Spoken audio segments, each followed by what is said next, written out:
Good evening, ladies and gentlemen. As usual, we're only waiting for the arrival of our players before we begin. Tonight, on ORO, episode 16, A Field of Flowers, our heroes reckon with the aftermath of a sacred battlefield.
Two have joined.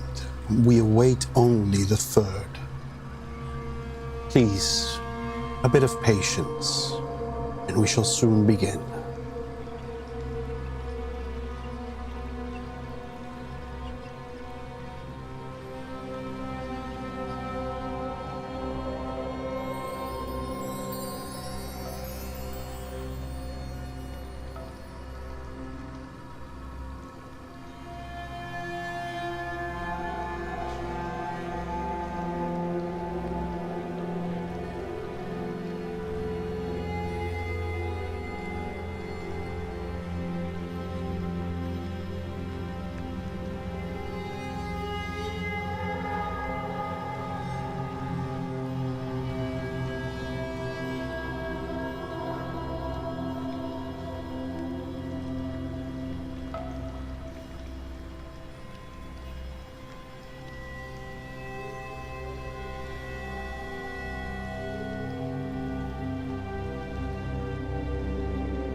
Ah, timeliness. Our eternal enemy.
Very well.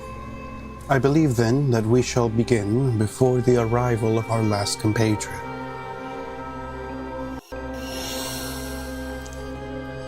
Let's see. Now, here is hoping that Streamlabs doesn't die on us the way it usually so likes to do.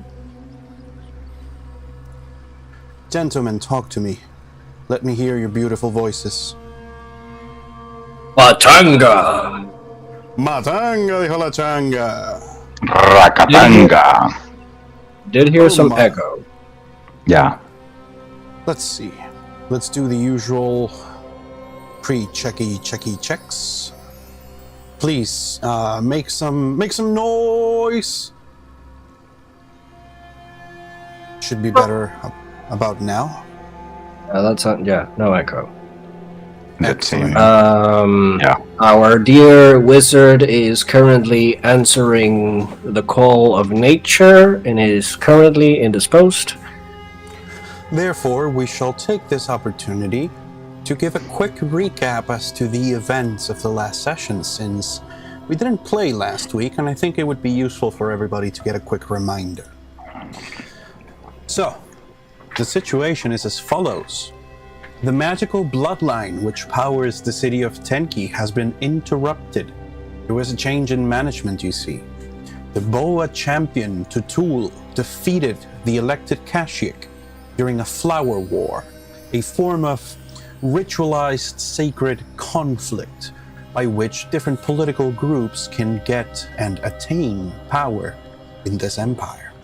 But key here is that he neglected to take from the body of his slain enemy the item of office which belongs to the city, the sacred lute, Thunder Roar. Without it, the Boas... Oh yeah, I just read your message.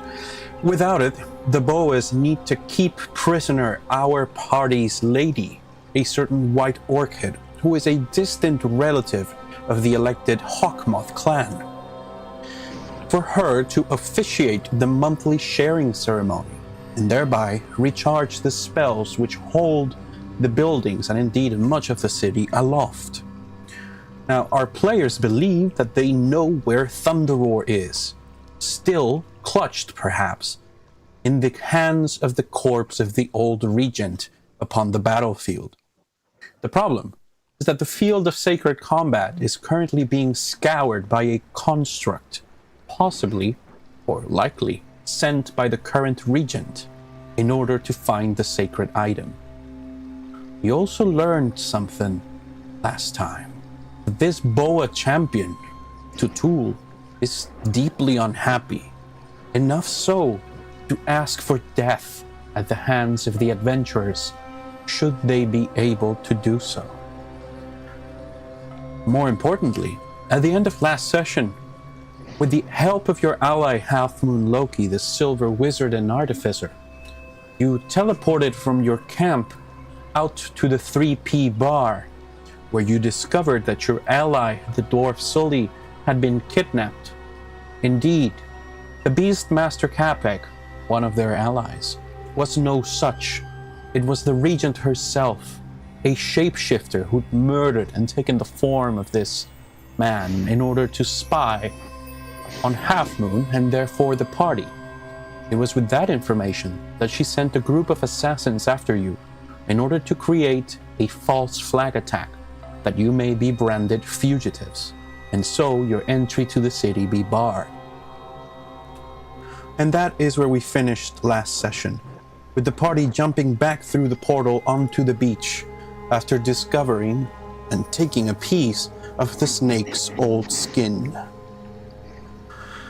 Well, that's not entirely true. One more thing happened, for which truly would befit that our wizard be here. For you see, he tried to touch upon the sacred blood magic which created his new form. Without the wizard at hand, it does no much good for me to explain exactly what happened, but what the party saw is that your wizard suddenly collapsed into a tangle of broken limbs, his bones disappearing as his form turned into a bloody, screaming meatball of pain for around half an hour. After which, he slowly took his form again, only looking that much older, a little bit more wizened, and perhaps, hopefully, wiser from it. And now here we are, gentlemen. It's been a couple of hours, enough to call it a short rest. And the Lady Class, your friend, the shape-shifting whale elf, says to you, I'm ready to take form and fly again, if you will. Shall I take you to the battlefield now? No. The thing about going to the battlefield is that it may prove useless. I say that we speak to this Tutul guy first. Because here's the thing. The fucker came to the city with the head of the former regent. Which means he probably already took the item and hid it somewhere. He wouldn't just leave. Like, why rip the head off and leave the important item for it to be found later? Yeah, if he knows that there is something collecting corpse, there's no reason to leave the item there, the thing, the relic there, need there. We have our wizard with us. Welcome back. Amadeus, I've just given a quick recap of the events of last session. So, what just has happened, I'm just going to reread what I just said so that I can bring you up to speed. The situation is as follows. The magical bloodline powering the city of Tenki has been interrupted. The Boa champion, Tutul, defeated the elected chieftain during a flower war, a form of sacred conflict by which the different power groups in this world can can earn the rightful rule of other territory. But key here is that he did not bring the elected Kashik's item of office, a sacred instrument called the Thunder Roar.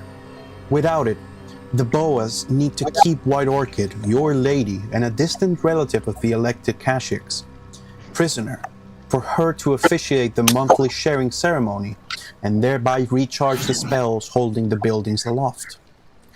The players believe they know where Thunderroar is, still clutched perhaps by the corpse of the old regent. Problem is, the field of sacred combat is being scoured by a construct, possibly passed by the regent to find that loot. They also know that the Boa champion Tatul is very unhappy, enough so to ask for death at the hands of the party, should they be up to the task. At the end of last session, with the help of your ally Half Moon, you teleported from your camp down the beach over to the 3P bar, discovering there that your ally, the dwarf Sully, had been kidnapped, and that the other one, Beastmaster Capek, was no such. The regent herself, a shapeshifter, had murdered and taken the form of the man in order to spy on Half Moon and the group, and that is how she knew to send assassins after you, in order to create a false flag attack, that you may be branded criminals, and make your movement through the city that much more difficult. After that, the last thing that happened is that you, Amadeus, tried to touch upon the sacred magics which were used to give you your new body. You touched the live wire and briefly became a meatball of pain. Now, we come to, at that same beach, a couple of hours later, after there has been time for a short rest and you have a few new gray hairs upon your head. Your ally, the Lady Class, says, "Shall I take you? I am ready now to take on my form again. Shall I take you to the sacred battlefield, or will you be trying to go to the city?"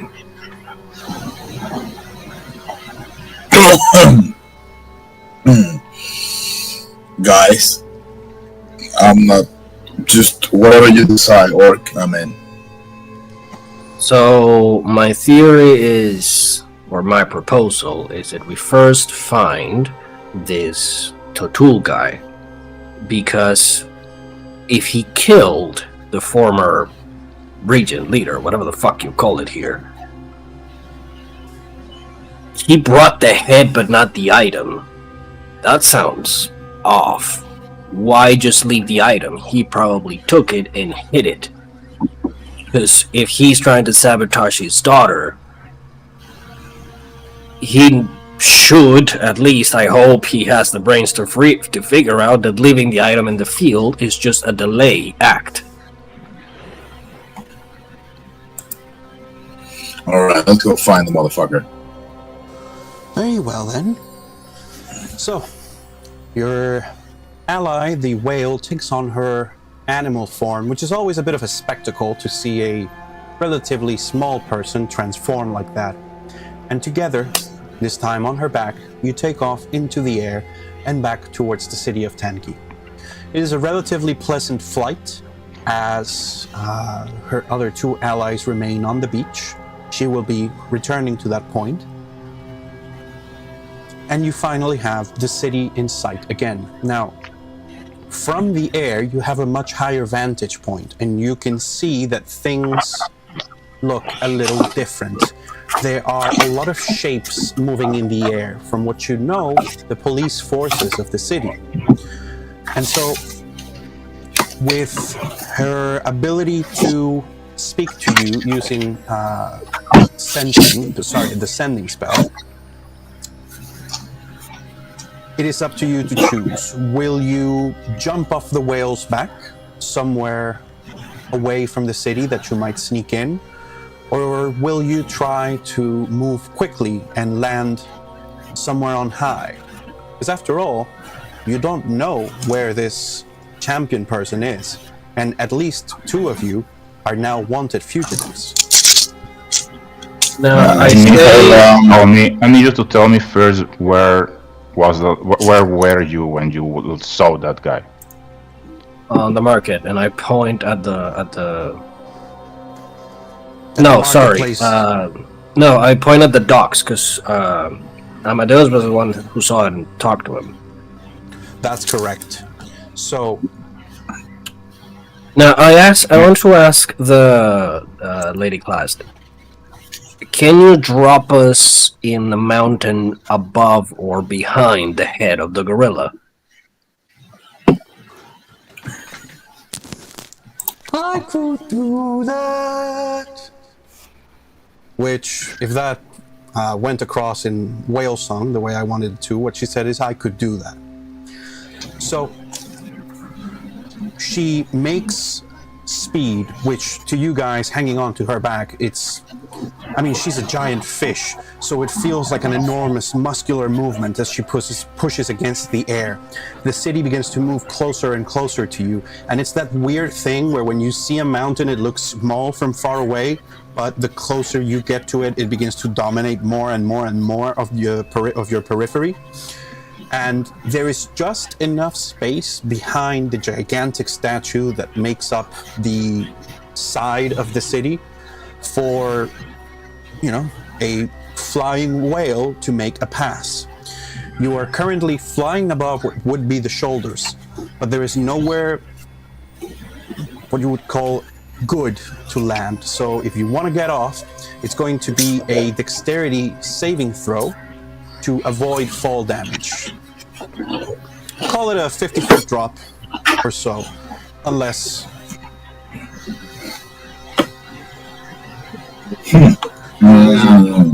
has a solution. Hold on. Featherfall. I'm just gonna need a reminder for Featherfall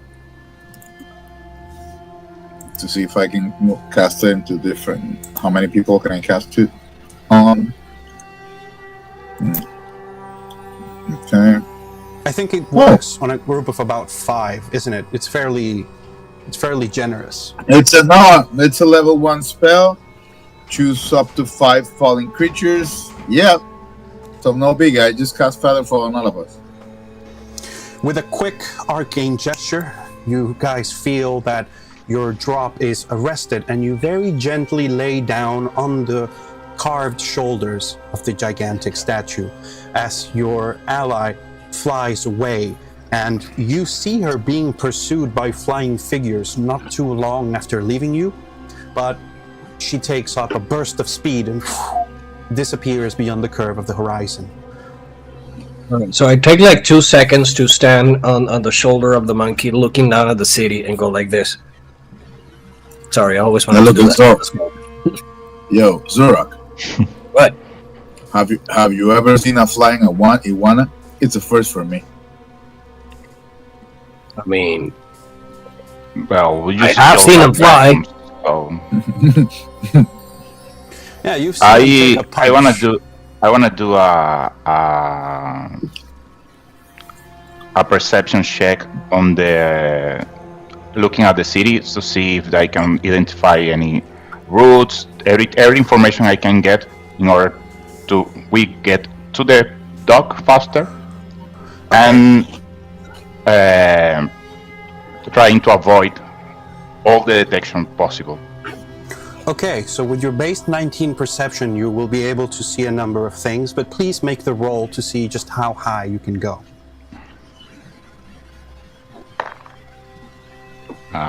7 plus 8 is 15. So we'll take the base value of your 19 base perception.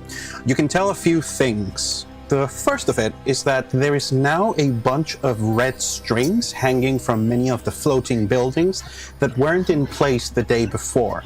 They don't seem to be very thick, but they all touch upon different points of the city, some at different heights. And you think, well, if that's the red spider silk that I've seen like ORO use before, it's actually going to be quite resilient. So walking through the many different levels of the mountain face that is the city, it's going to be hard to go by undetected. But if your allies are of a strong constitution, they could try to rappel down. Indeed, you see a number of people doing that. It seems that defying gravity is a sport in the city, or even in this civilization. A lot of people take jumps from different structures to get to different levels. The other thing that you see, well, actually, no, you would have to be on the shadow sleeve in order to see this. Okay. But yeah, if as a party you wanted to make your way down to the docks undetected, I would allow you now to roll either a stealth or survival check as a party with advantage, since by now you've gotten a pretty good even aerial view of the city and you're starting to know your way around. Okay. I don't like how this is looking. Because I got a 4 and a 5. Oh gee. And these are my first numbers of the game today. Well, I don't like how. Can I not play today? So, Constitution, you said? yes. Survival or what? No, survival. It was survival. In this case, it'll be survival. So, with advantage or without advantage? With advantage. Alright. Well, I got a 17 and a 20 in the dice. 14. So at a difficulty of 16, that means you've got the necessary 2 out of 3 successes. You guys start making your way down the city, which getting off the statue takes a little bit of work because there is no like easy passage from the hairy carved shoulders down to one of the many stairs that go up and down and crisscross the mountain. And at one point, you actually have to grab your friend the wizard by the scruff of his neck and hide him from a passing group of legionnaires on patrol, but you manage to do it. As you go down, you go across little passageways. You take the tunnel system that you discovered with along the path, can I like grab pieces of fabric or some shirt that someone's hanging on the hanging out to dry? Absolutely, but why don't you roll me a luck check to see just what kind of disguise you're able to come with.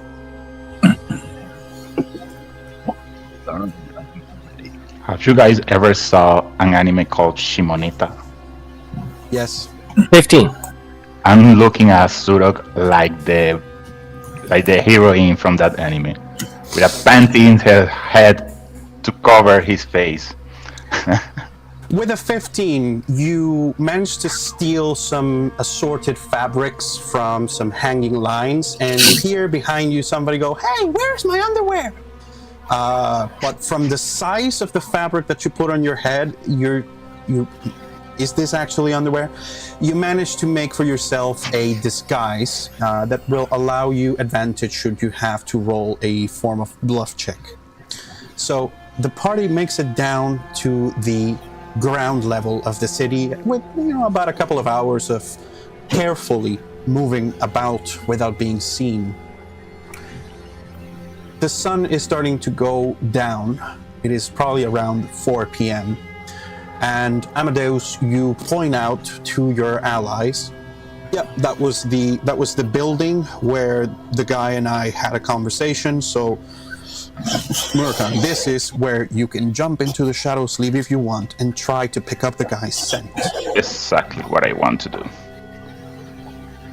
I wake up Jean. Okay, we're You back okay, here. buddy? I'm feeling a lot better, man. Great. How We need to about track you? that motherfucker down. I'm great. Don't mind me.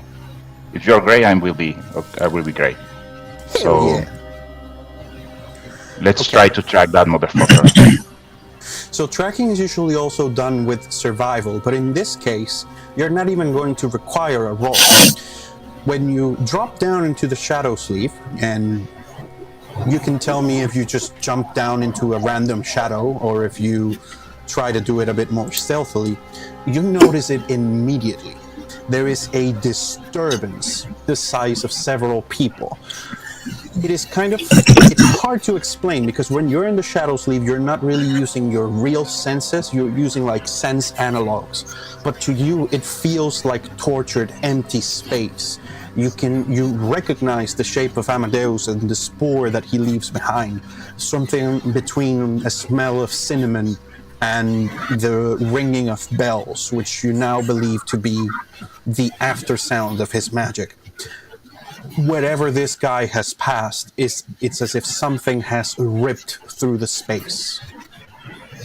You follow it with your senses, up, up, up, and though you aren't quite sure once you follow it up where he ended, or rather what was the Or we're supposed to be there. you do know that his path eventually goes from the topmost building, the Palace Pyramid, which is the highest floating building in the city, down to another one of the floating platforms, which, when you come back down to the ground and look at it with your real eyes, you can tell must be some kind of hanging garden.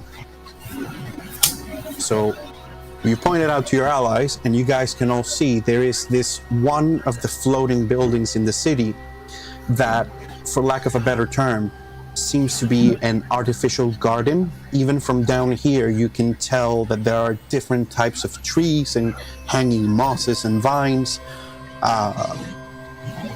It's going to be a bit annoying having to get back up,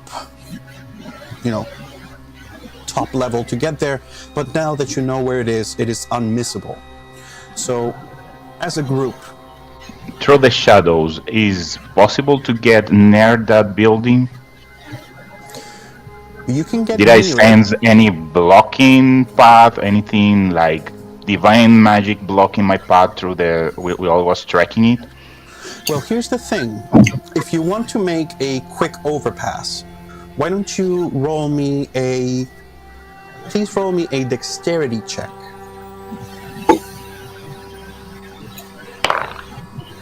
That's 21. With a 21, you're able to do a quick trip there and back. You're actually quite astounded by the speed at which you can move in this form. And the difficult bit, the reason I asked you for that roll, is that you, in the shadow, go up the mountain and then find that there is a bridge, and that is a tricky form of shadow to get across, because it is... Yeah. It's a bridge up in the sky, so the shadow that you would use to move is all separated, sometimes by slats. When you reach the end of it, there is a blockage. It's life force. There is a vast amount of, for lack of a better term, soul in this place, and it's like bumping against a person in the standard space. You can't go across. It's a wall. It's a wall, but it's not a wall that's meant to be keeping you out. It is the living bodies of the trees, of the different plants that are being planted there, that creates a metaphysical barrier. If you want to go inside, you're going to have to do it on foot. Okay. I conveyed that experience to them. So I can take us there, but that's all. On the bridge, we're gonna do it on foot. Okay, so I have my new appearance is just to look like a very old man. Okay. Oh, you absolutely look, not just if you're using a spell, you actually look older. Like whatever it was that happened to you when you became a meatball, it aged you. Exactly. It was kind of the point. Okay, so I look thinner and older. So let's go to the entrance of the garden. Hanging gardens. The hanging gardens, and let's just say that you're taking me for a walk. I'm just an old man. That's it, with a walking stick. And I point at my... Yeah, you've got your staff. my staff. Oh, okay, shit. we can try that. I didn't have the time to look for security, so be mind of that. Okay. So, as a party... Leave that to me. As a party, you make your way up the side of the city, and you're all getting a damn powerful calf workout today, going up and down the different levels. And you eventually get up to, well, this might annoy you, but right around the same shoulder level of the statue that you were at before. So you basically went up and down. Funnily enough, this entrance is not too far from the side road you would take to get to the 3 Ps. Now, there is a group of legionnaires keeping people from accessing the bridge that goes to the gardens. You see a group of about 6 legionnaires in standard armor. There's one of them whose armor is almost entirely black, although it is a little bit discolored in patches. He's got a really big handlebar mustache and graying hair. And there is one of them holding up a flag, rather, an emblem. It is on top of a staff. It's got a number of hanging gold rings, and there is the stylized image of 3 snakes making up, like a 3 interconnected rings thing. That would lead you to believe that this particular group of legionnaires is seconded to the Boa clans. Okay.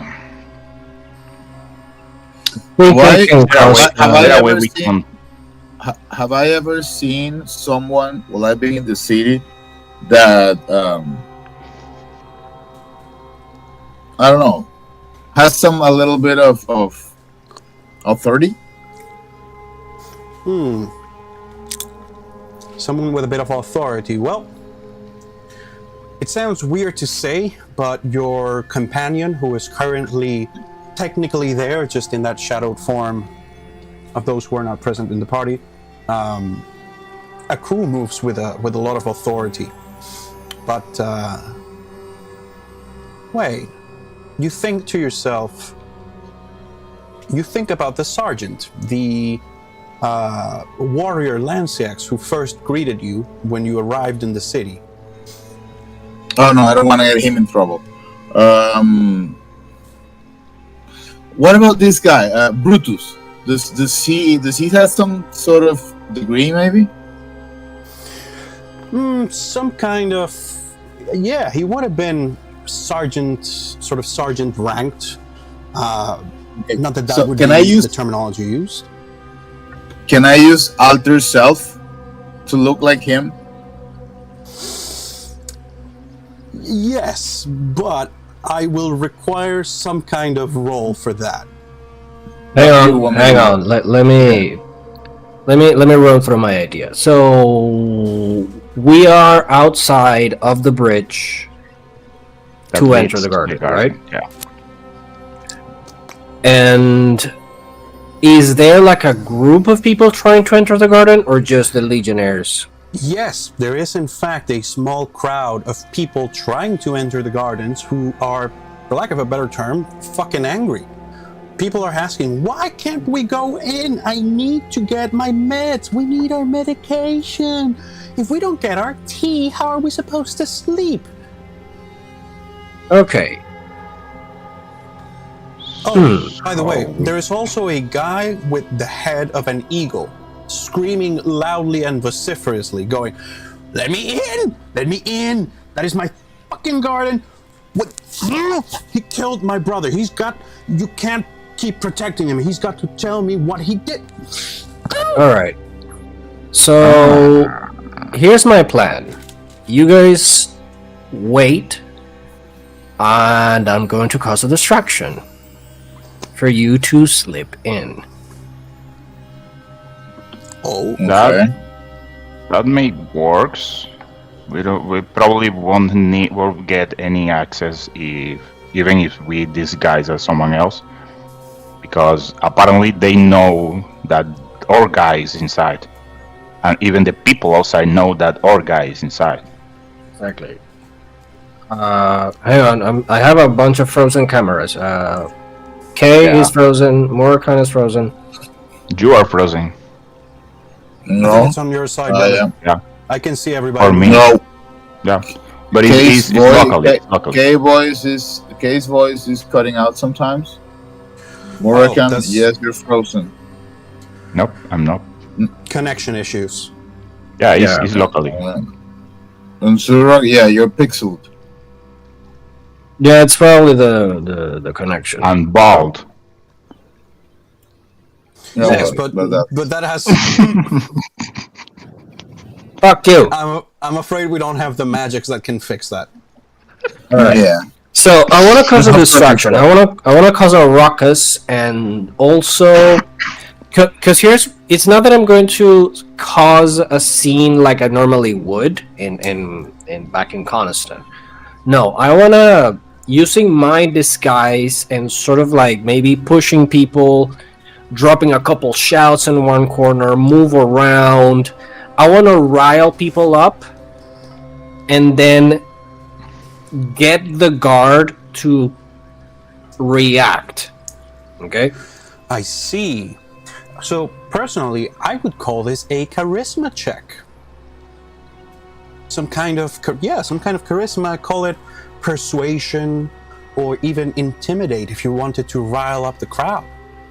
No, I think it's Warimba. You want to do some guarimba, some guarimbiation. Please make a guarimba check. Take a disadvantage. No, advantage. Now that Chavez is dead. No, but for real.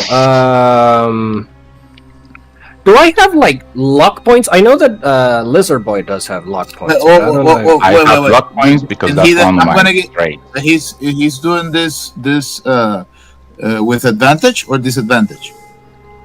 Oh, at the moment I was joking. At the moment it's a flat roll. It's a straight roll. Okay, what if I see what he's doing, so I will just gently cast catapult on a rock that would go from the people to the soldiers. Oh my. But like a small rock. Yeah, just a small rock, like just a small rock, like just hey, what the fuck, just to give my man an advantage on his roll. What do you say about it? I will prepare a pass without trace to be cast the moment that rock hits. So it will be difficult for the guards and the people to notice the trios of us. Anyone in my group. Here's the thing. I'm not tossing. I'm not tossing the rope. No, I know. Okay. But I don't want the guards to notice that there is people besides the riot. Okay, got it. Right, because you do have to cross the bridge, and it's a bridge in the fucking sky. So it's very difficult to do so stealthily unless you're using all of your resources. So I'll allow it. I'll resolve it in this manner. Surak, you need to do a charisma check that you can do with advantage and add a 1d4 to it. Your difficulty is going to be 17. If you miss it by more than 5, let's just say that the riot could become an issue. However, if that is done, then as a group, you may all make a stealth check with advantage using the +10 from Pass Without Trace to get across the bridge before anyone truly knows what is happening. So, Amadeus, discount your spell slot for the use of that catapult. Surak, roll charisma, please. Alright, so I start walking into the crowd and I go, well, Knives, I hope that this works. Mm. 18 on the highest. I'm gonna roll +4 for flavor. This is me casting the thing. +4, so it's a 22. God damn. So I am moving, pushing people. I go around, push other two, shout like, "Let us in!" And I, start to do rounds to get the pot brewing. Okay. The rock is a hit. Okay, I know it's a hit, but can I toss to 20 just to see how good it was? Yeah, for sure. Okay, that's a 16. That's not that bad. Okay. Okay, and that's just not too good, which is good. All right, let me just make a couple of rolls here. Okay, so with that, there is a small commotion. The crowd has gotten bigger. People are starting to yell, "I need my fucking plants! You have to let us access. You can't monopolize the gardens." There is a scatter of movement, and then a stone about half the size of a fist hits one of the legionnaires on the side in the helmet. He's clearly not hurt, but all of a sudden the group of legionnaires, like, they lock shields together, but not looking in your direction. And as a group, you see it. There is a moment of opportunity where you can slip behind the guards and run over the bridge. Now, gentlemen, as a group, everybody please make a stealth check with advantage. Remember, you have a stealth plus 10. Okay. That's important Plus because yes, because you have passed without trace. And that's important because the difficulty of this check is a 20.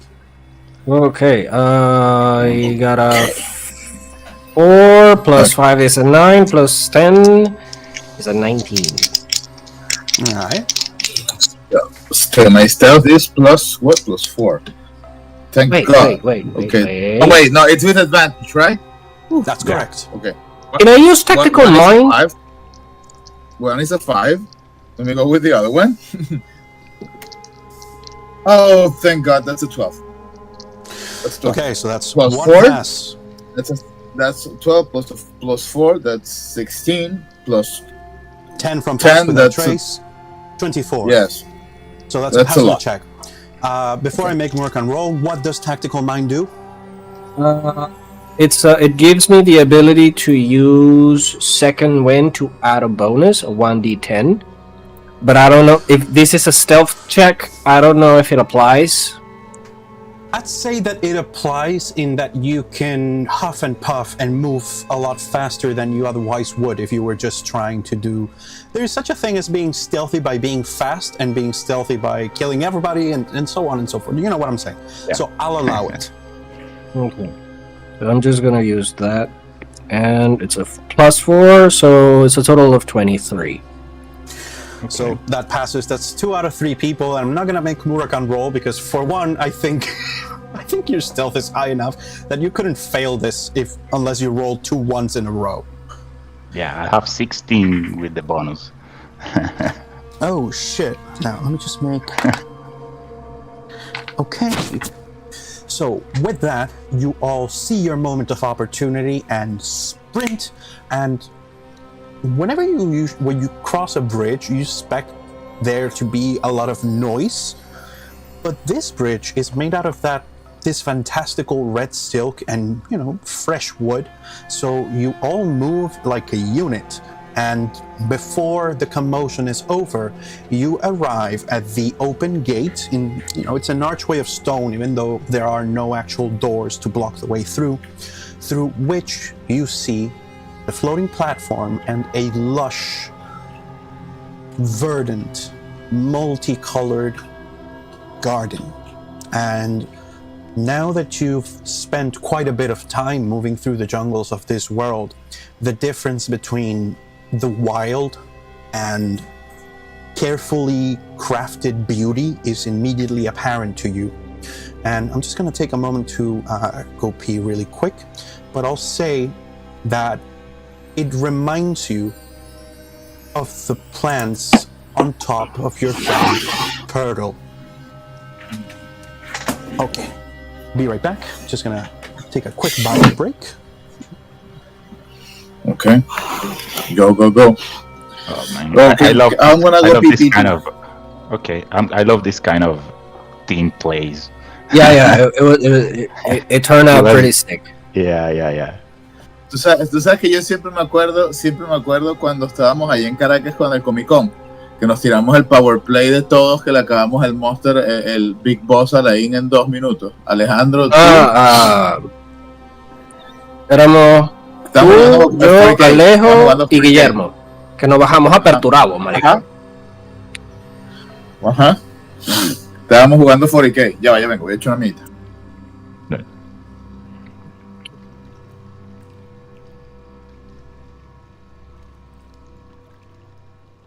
I really, really love this kind of team plays like this. Chequeo Guarín. Sí, chequea guarimba. Marico, eso tiene que ser una clase así de el libro de vainas clases estúpidas de D&D, el Guarimbamancer. Guarimbamancer. Guarimbero Scout.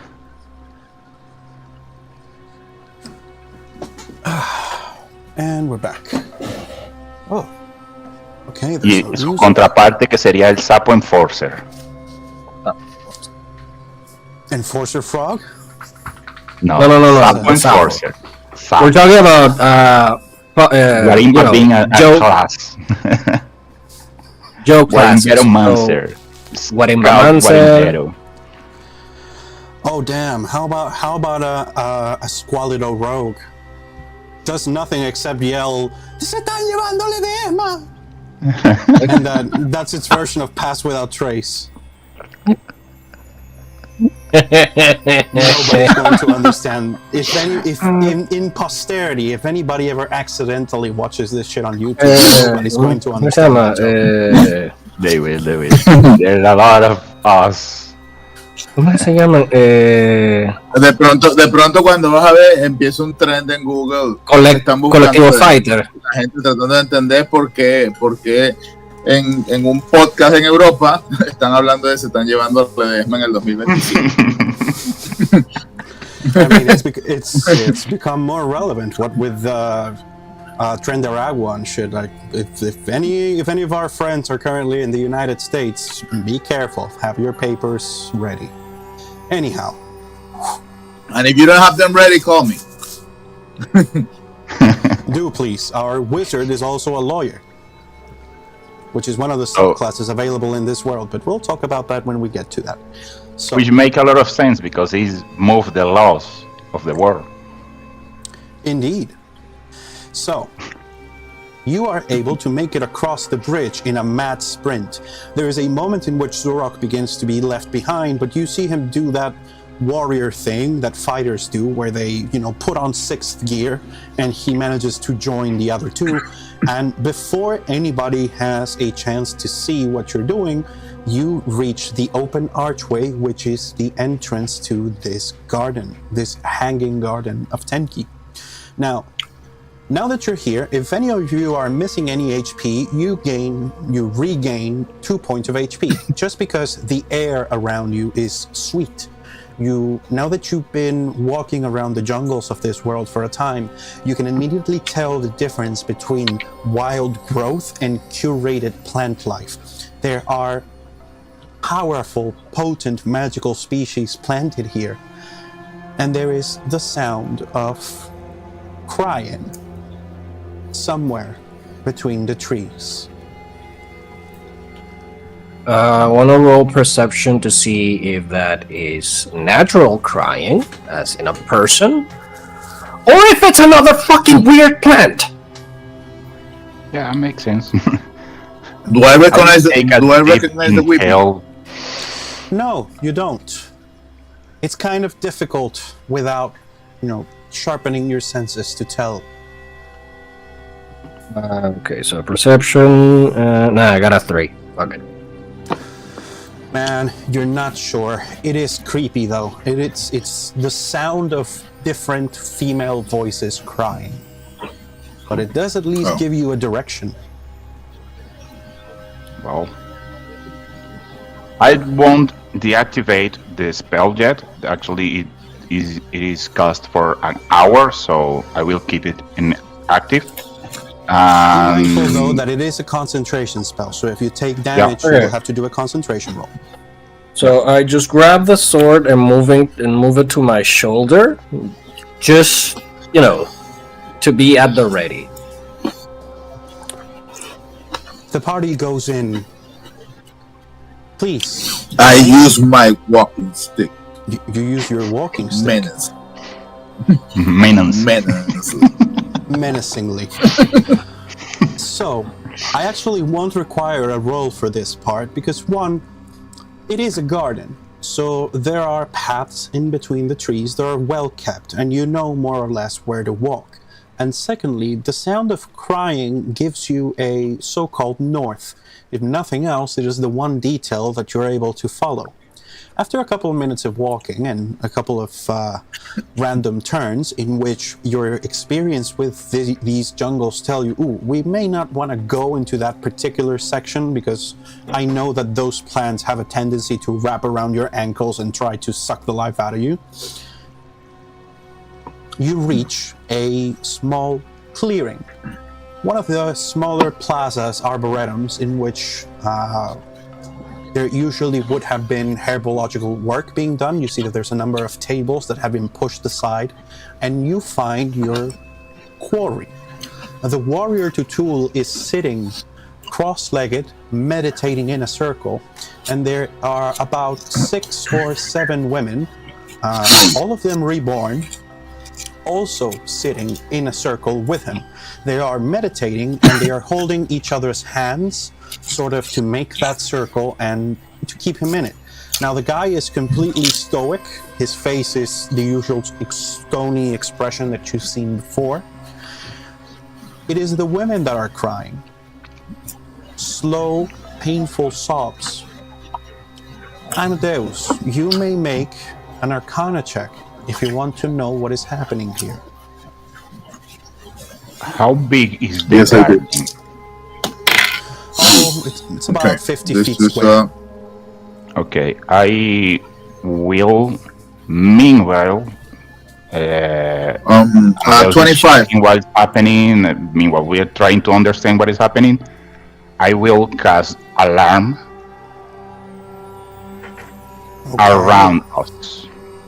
It's 30 Okay. feet, and it doesn't require concentration, so I can keep my pass without trace. I wanna, because I've seen some of the blood rituals and that kind of thing. I mean, I saw the helots in the circle. I wanna roll investigation, even if it's with disadvantage, because this is, of course, totally new to me. I'll allow it.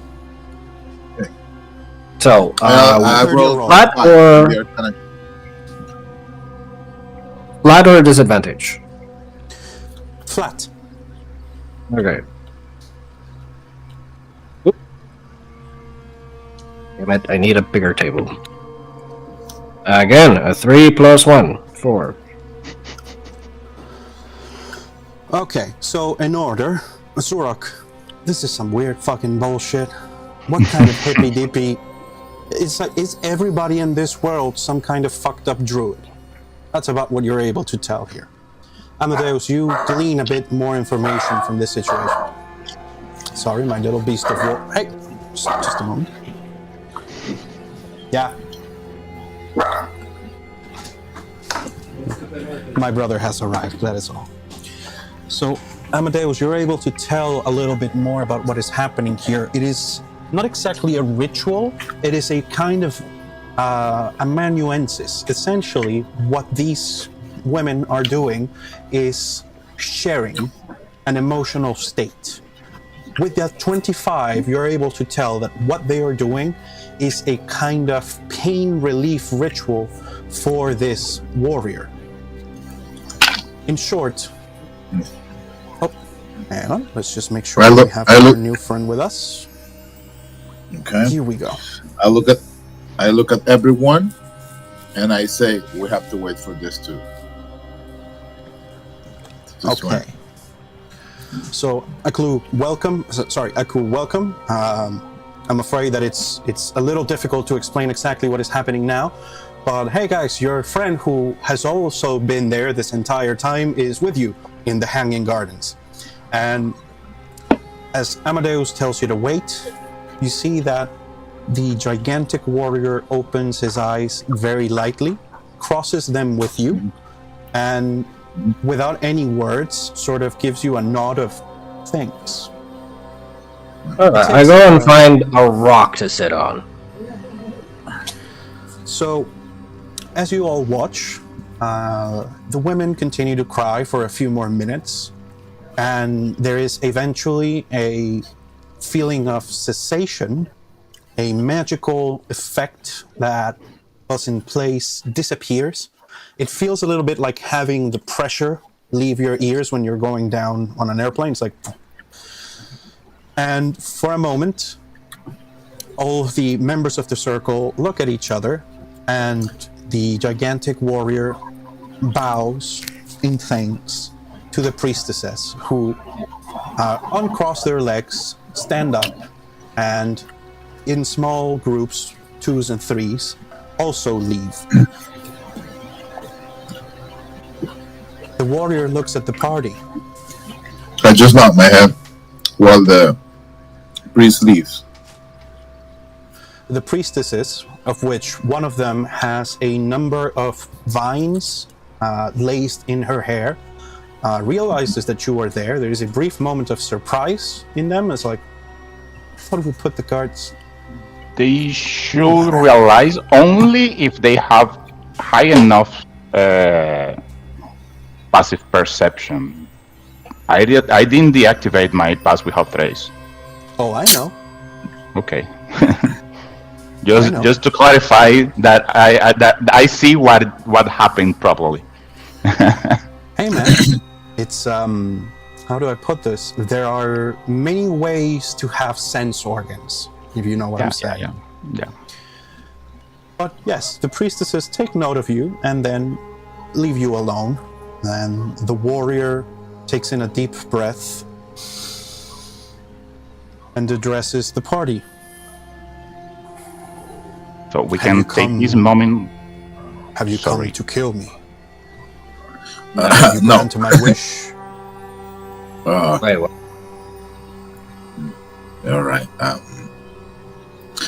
I look at the wizard, like, what are you not telling us?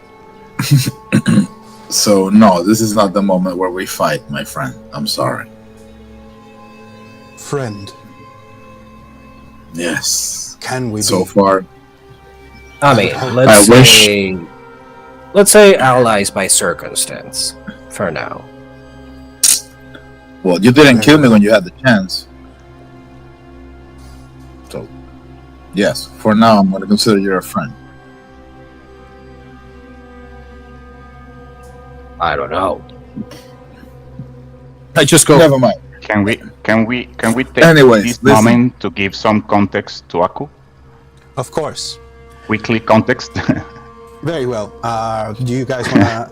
Would you like to do the resume, or shall I?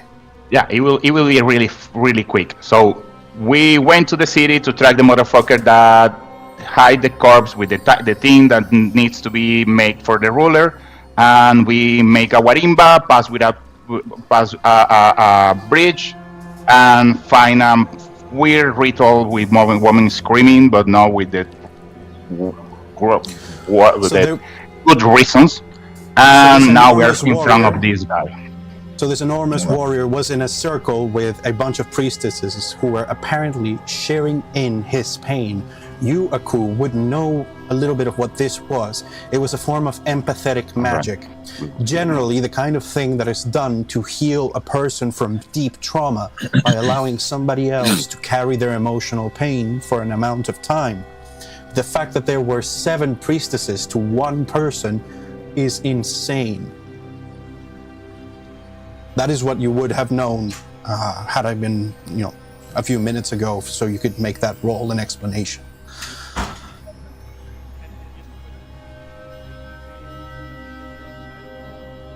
No, we are inside. We are inside. We are in a hanging garden. So, where was I just a moment ago? Now we are allies on circumstance. Allies Listen. of circumstance. What is your intention? No. Our friend here, the wizard, told us that you seem to be against the actions of your daughter, who we just recently discovered kidnapped our friend, but more on that later. Now, we also learned that there is a bit of a pickle that the city is in. You cannot really rule unless you find the object that binds the blood that made these buildings. Yes. Okay, So tell me where he left it. And he puts one of his hands into his cape. He's kind of wearing a cape, a little bit like me, only in the colors of the area, purple and green. And he pulls out a skull made out of silver. The skull moves. It is the skull of an avian thing, kind of like a hawk. If you've ever seen one, it's got the two empty eyes, but it's about the size of a person's head. I did say I'd killed him. It didn't take. His body escaped. The rest of him is on the battlefield still, probably hiding from the construct. His body is still alive, at least moving.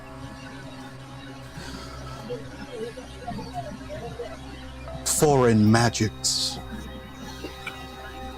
What? Not the way we do things here. Whoa. Boom. I go back to my... I know. Okay. The book. The book. Yes. You pull out the book and you rifle through the pages quite quickly. You know what just happened here. This guy, that is the head of the previous regent, the Princeps Hawkmoth. He died in battle, but clearly he had taken out insurance. So technically his soul is currently moving his decapitated bones around that field. And without the need for an investigation check, you think you know why the cadaver collector hasn't come back. It's probably trying to play catch up with a silver skeleton. Okay, so I was right. Hold on. I hate this place, man. Okay, I read, I make all my connections, I close the book, I put it back, and I look at him and I say, okay, first of all, and this is for my, like, under what I just find out, do I need to roll anything to know if I need that head to get that body back into shape? No. As a matter of fact, so here's the thing. Technically, the intelligence of that person is in that head, because the skull is not completely hollow. There are these crystals inside, which you now know to be the matrix around which its intelligence lies. The actual soul part is a different section of the spell, which will be housed in the rib cage. So it's like, you think what's happened here is like, when you cut off a chicken's head and the body continues to run for a while, where here the head is still alive and trying to say something, but the last command that the body got was stay away or run away.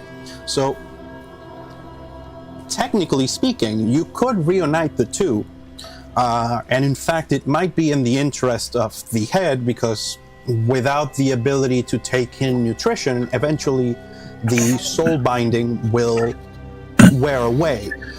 But that gets a bit more complicated. There's something called a glamour, which you still haven't read that far into the book. It seems to be, for as crazy as it is to say, the necromancy part, the soul binding stuff, that is the basic shit. There is something much more complicated going on with interweaving of cantrips to make a pseudo body that you still haven't gotten around to reading. Okay. It says to you, for the record, I defeated him fair and square. Not saying that you didn't. We were just thinking that because you're trying to prevent your daughter from doing whatever she's doing, that you were hiding the object so she wouldn't have all power. That's why we came here. It was more of a useful coincidence. And you see that he looks not worried. You may make an insight check if you so desire. I want to... I'm hearing myself. I changed this time. Have the echo. But I'm hearing myself. Hello? Hello? I don't know. Oh, he's on the phone. I want to touch my shadow, trying to not enter in the shadow world, but to sound around the shadow world to see if that skull have some kind of presence, of some kind of aura, some kind of smell that I can remember later when we are trying to find the body. Oh, you immediately get a sensation that you believe you could identify. It sounds like the ringing of a guitar or a lute, except it's just... Sorry, very sorry. It's just my wife was calling me. You were saying? No problem. So you are able to pick up a trace to then find the body if you were to get closer. It sounds like the strumming of a guitar. I go back and try to catch up in the conversation. Now, here's something that I want to ask, if you'll indulge me, as the high and mighty like to say. First, why the fuck do you want to die? Second, what would happen if we just brought back this guy back to life with the thing?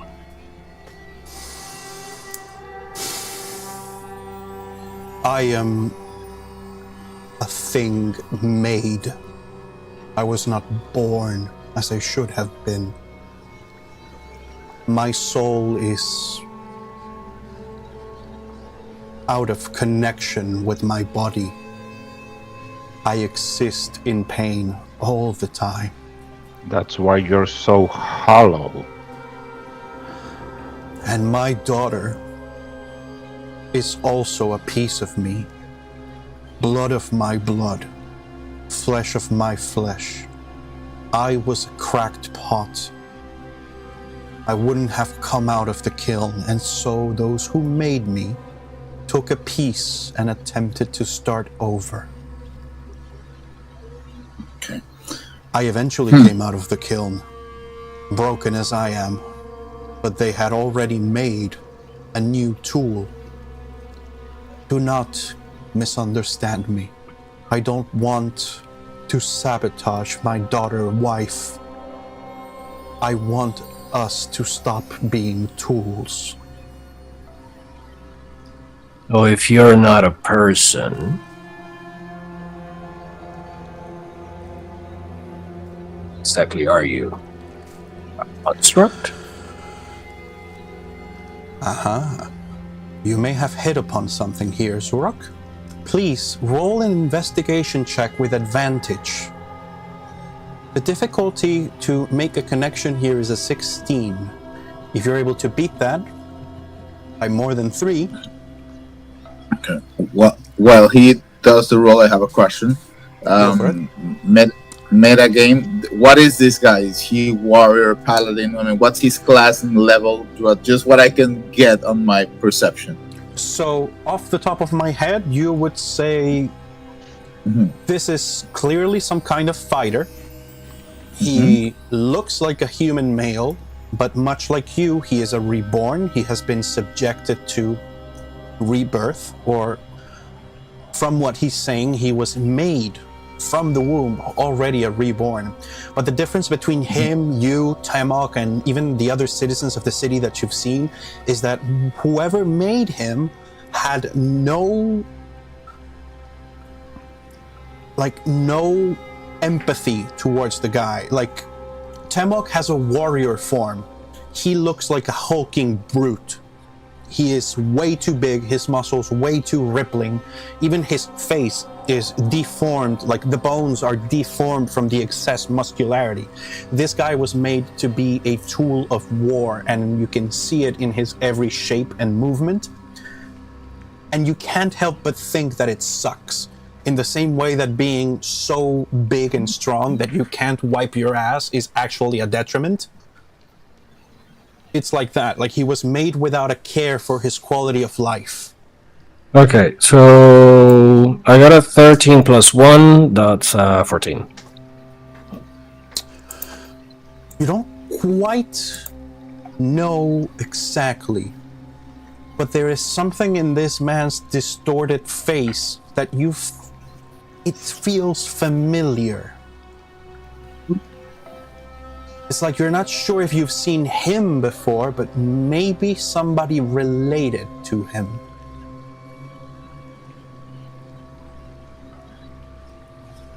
Do I know you? That would be difficult. Do you know... Do you know an old man named Temok? I was not told children's stories. I was not a child.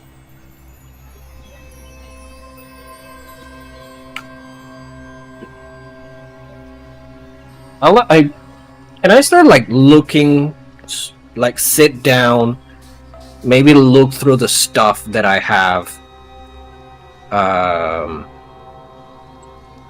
see if anything comes to my mind.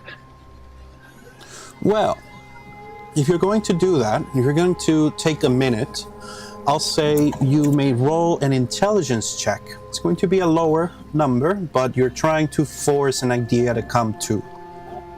That may do the trick. It's just going to take a bit of time.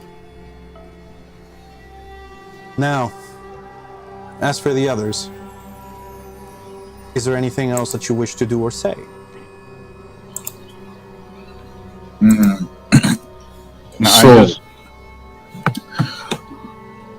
So you would you lend me the head?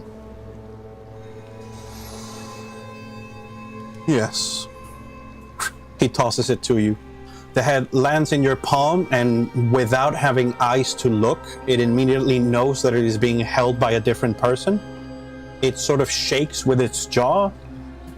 It's trying to say something, but because of the structure of it, which is the hole for a beak, there's no way to read its lips. Okay. All right. So do you know who these people that make you are?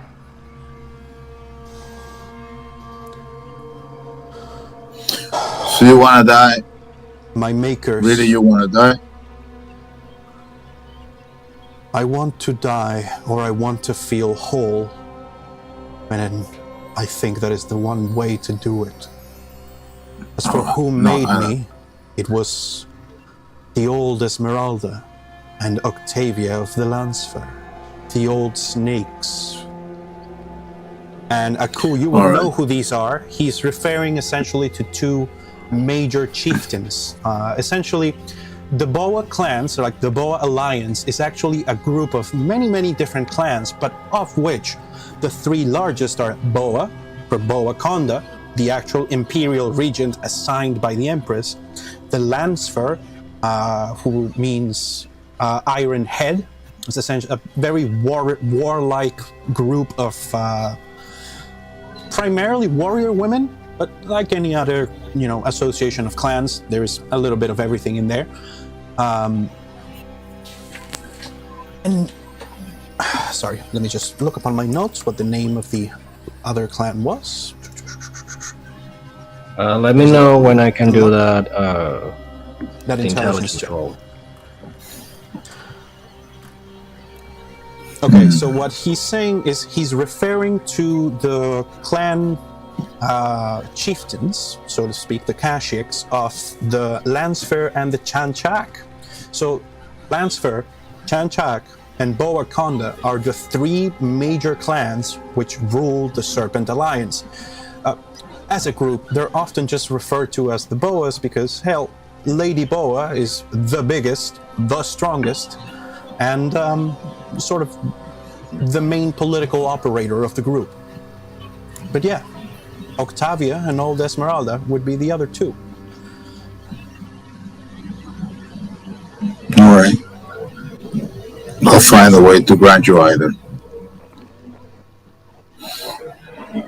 Okay.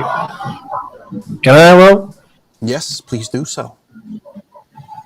Difficulty is a 12. Intelligence, right? Yes. Ooh, 15 plus 1, 16. With the mentions of the other Boa clans, it suddenly strikes you. You've seen this man's face before in two halves and then a third. Wait! You... Blue hair, pink hair, and a snake. His eyes go really, really big. What? Are you talking about the guys we met before? Yes. What? So your ground They tower? Are they? you! That's what they took! You! You... The guy is Yes. he's not quite hyperventilating, but you Okay, can so see I go a to large him number and of I gears. grab him by the shoulders. Yes, I know them. They're alive. He goes completely still, stops breathing, and large tears begin to stream from his eyes, just like flesh of my flesh, of what I am. I have family. Yes. And a granddaughter too. What? Oh. Oh. Oh shit, okay, No. Jesus, where are they? Where are they now? they are back in our settlement, the blood tree, all the way next to the Black Pyramid, if you know what that is. I do. Okay, You do. so you probably Oh, also yeah. know that White Orchid is the one who's supposed to rule there. That's why we are here, because we need her there. I think I know how we can help each other. Oh? My daughter was given the task to rule this city. I don't want her to do that. Clearly. What if we relieved her of that duty? Meaning? Meaning, if you take the skull, find the loot, and during the night of the blood moon, destroy our political claim, I will not fight you, and you will be able to appoint your lady the Orchid, Princeps of Tenki. But if we appoint her, she stays here and doesn't go there. Not necessarily. Wait, Aku?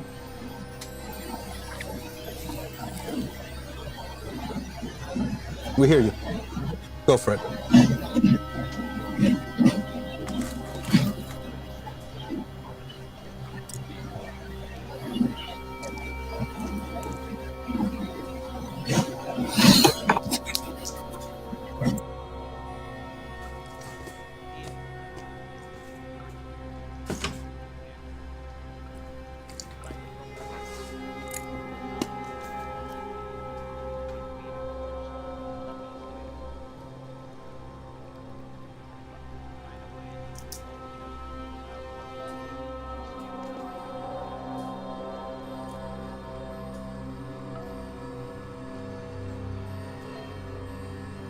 Many paths branch off from a road. I cannot see what options there will be in the near future. But I can tell you this. A body cannot be made to fit my broken soul. For the piece that was broken off is another person. It is my daughter. You need to be rebound. That's correct. That's a larger task. But that's something we can discuss with White Orchid later. Indeed. Now, She is capable enough to be a ruler here. I'm pretty sure she will have the means to make that happen. now, hang on. Because the way I see it, there's a couple possible situations. We need to end the Boa government here, but we need White Orchid over there.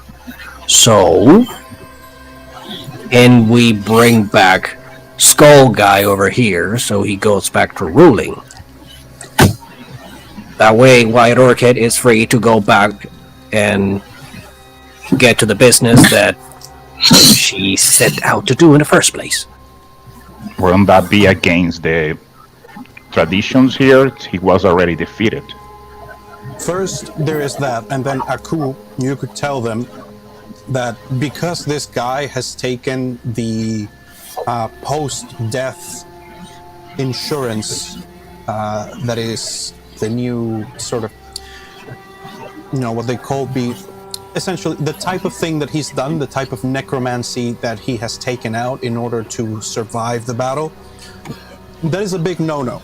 That is foreign magics. When you die, your soul should go back to the well of life, as well as the flesh that you have been lent by the Empress. So not only did he lose in battle, thereby losing his claim, but even if he was to be brought back, he would be a pariah. However, I won't even ask you guys to do a roll to remember this. There was another guy with a hawk's head screaming about having his brother killed on the other side of the bridge. Yep. Eat. So what you know is that with the loot, the magic could be transferred over to him as well. So if we use his brother instead, will that be okay, Aku? Because in case his brother is still safe, he was in the Warimba before. Yeah.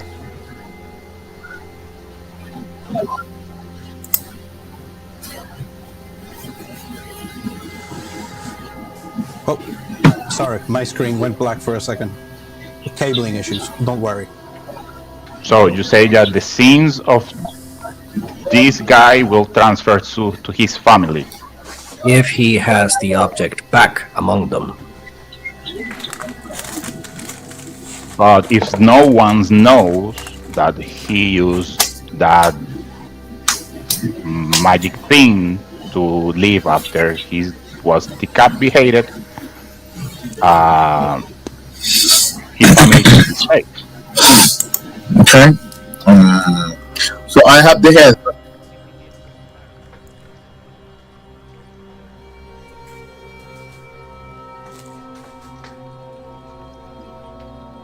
No, he not, but his brother. His brother is still alive.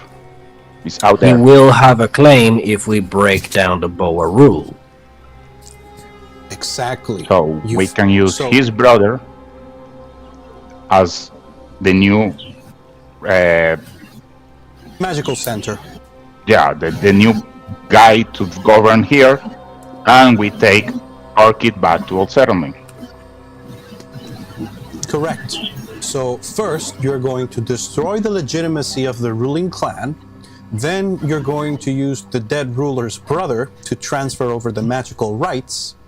And then you're gonna go home happy and free. With the girl. And we can take the girl home. I like that. Hey, big guy, I got some homework for you, if you're willing to help. Bit of a side mission for you. Your daughter-wife spawn thing kidnapped our friend, old dwarf named Sully. Please find him. If he survives, I will bring him to the ceremony. Okay. Yes, Can Abu. speak.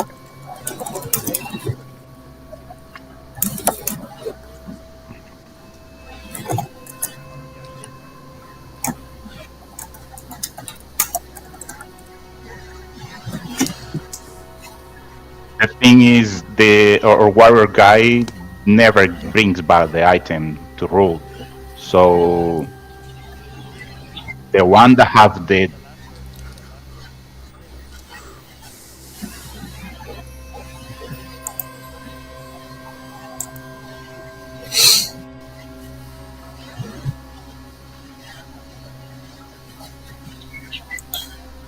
If you will take me to where my parents are, the flesh of my flesh, I will gladly give up the claim.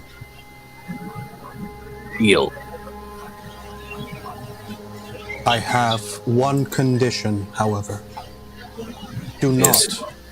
no matter what turmoil comes, do not strike my daughter down. I could not bear to see it. Not even incapacitate her? Allowances may be made. okay, given the Because- circumstance, we won't hurt her, but we can try to take her with us and you to our basement. Is that okay with you? Yes, Okay, that I will think we have a suffice. deal. Now, for the second part of this deal, we have two bits. One, we need to find the brother and keep him safe. Second, we have to go to a fucking field and find a running silver corpse. I think Amadeus and me will be enough to find the running corpse. I already have the essence and Amadeus has the skull. And I'm pretty sure you guys will be more than happy to kidnap people, so go ahead and do you fucking... Oh, lizard boy, you know me so well. For the first time in this entire conversation, you see the gigantic warrior crack a smile and go, "What kind of adventurers are you?" I you will know have pretty fun. soon. You will know pretty soon, my friend, and you will enjoy it a lot. If you're capable of laugh at that, believe me, you're gonna enjoy. But the show does come. So my alarm spell didn't trigger anything so far, right? Nope, you've been Okay. all alone. Okay, we're still safe here. But what we do now? I will escort you out.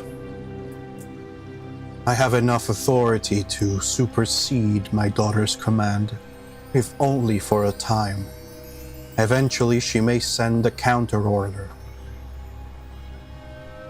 So but you will at are- least Better than be the idea able I had. to walk the streets for today. Okay.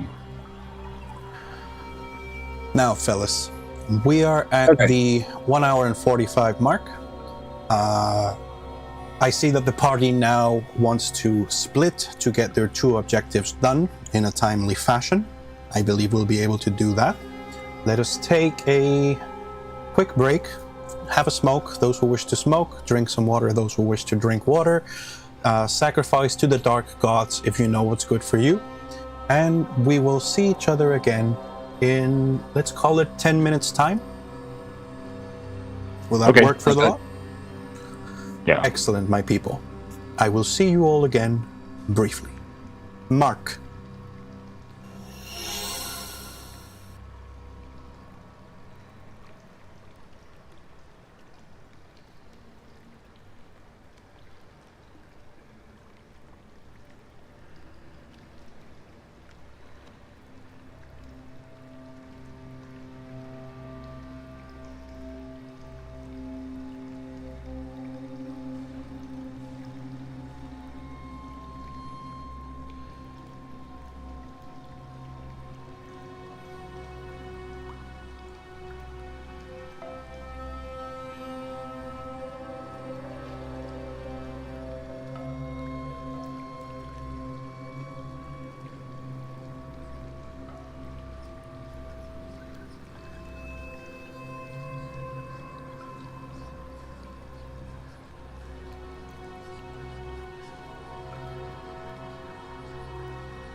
Hola. Can I take that? Be aware we are back on stream, gentlemen. Excellent and timely. Thank you very much. And so, the party leaves the Hanging Garden. Yes, Amadeus. I have a totally unrelated question to my friend Square, aka I Can't Say.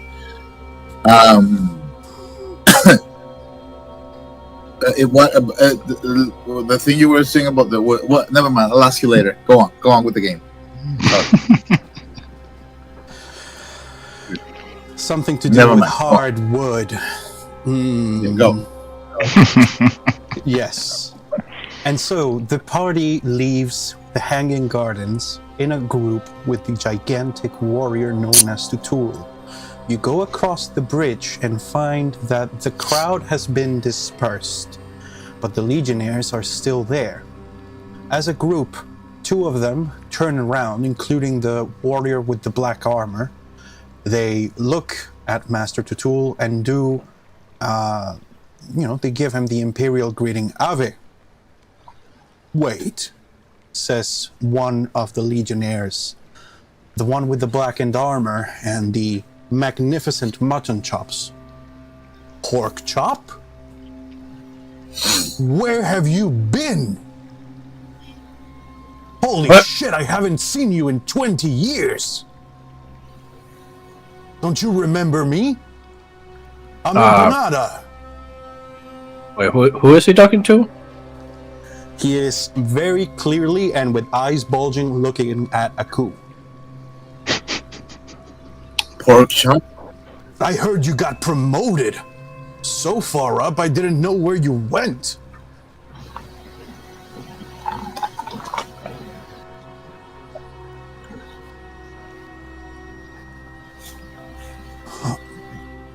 But it's been 20 years, man. Where have you been? How did the capital treat you? I look at him and say, friend of yours? Friend, we served together for decades. We were, look, empanadas and pork chops, man. We were beans in a bowl. This guy saved me from raptors more times than I can count. Served together to what army again? Hello? He points at his uniform. Interesting. Ah, nice. Thank you for the information, child. Thank you. Oh, well, I'm still acting Decurion out here in the sticks. But at least I've got myself a nice pension from the Boa clans. Here's hoping. A couple more years and I'll have enough for my own rebirth. But it's bullshit and you know it. It was supposed to be 10 years of service to rebirth, but what with the inflation of the blood, now we've got to work ourselves to the bone. Wait. It's a miracle I'm still alive.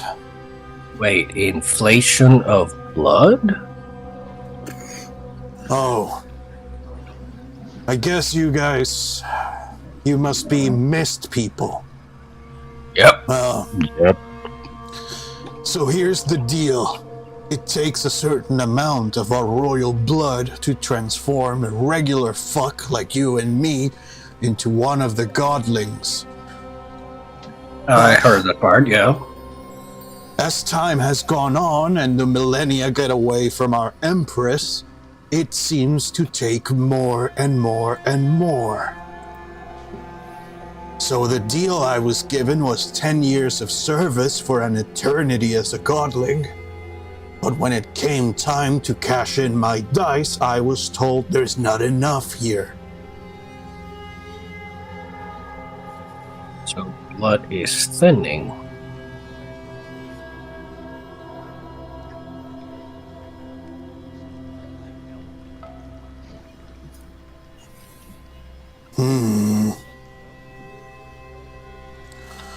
At this, Tutul separates from the group and says, These men are not criminals.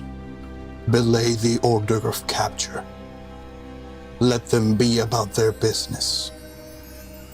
I must go.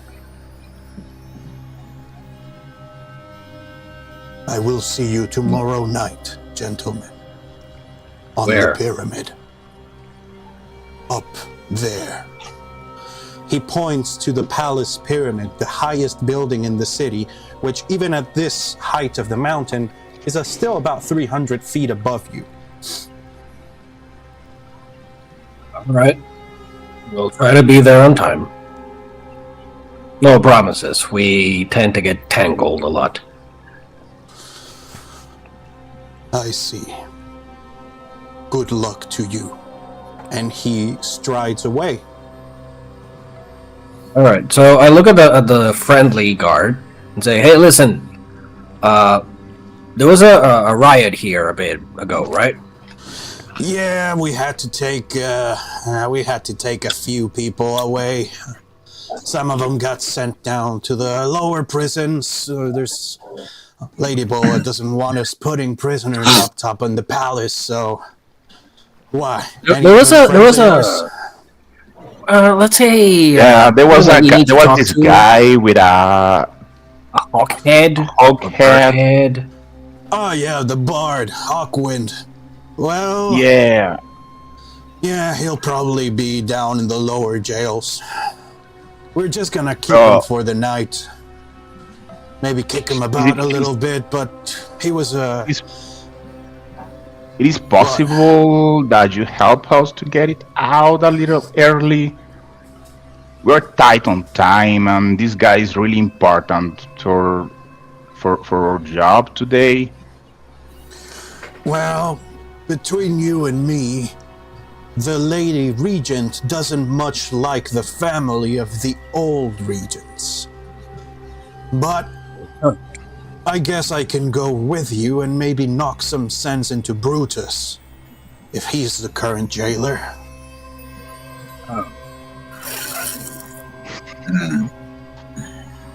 Yeah, I can go with you. He will. At the moment he. I'm sure Brutus will help us. Let's go. I will. No. Wait. I grab Murakhan and Amadeus aside and say, hey, listen. You got field. Let us deal with this. Okay. All right. Gotta go to the fucking field then. Let's go, Okay, Murakhan. bro. We're going to prepare the stage. Just get the bar, please. Okay, so at this point in time, the party splits up.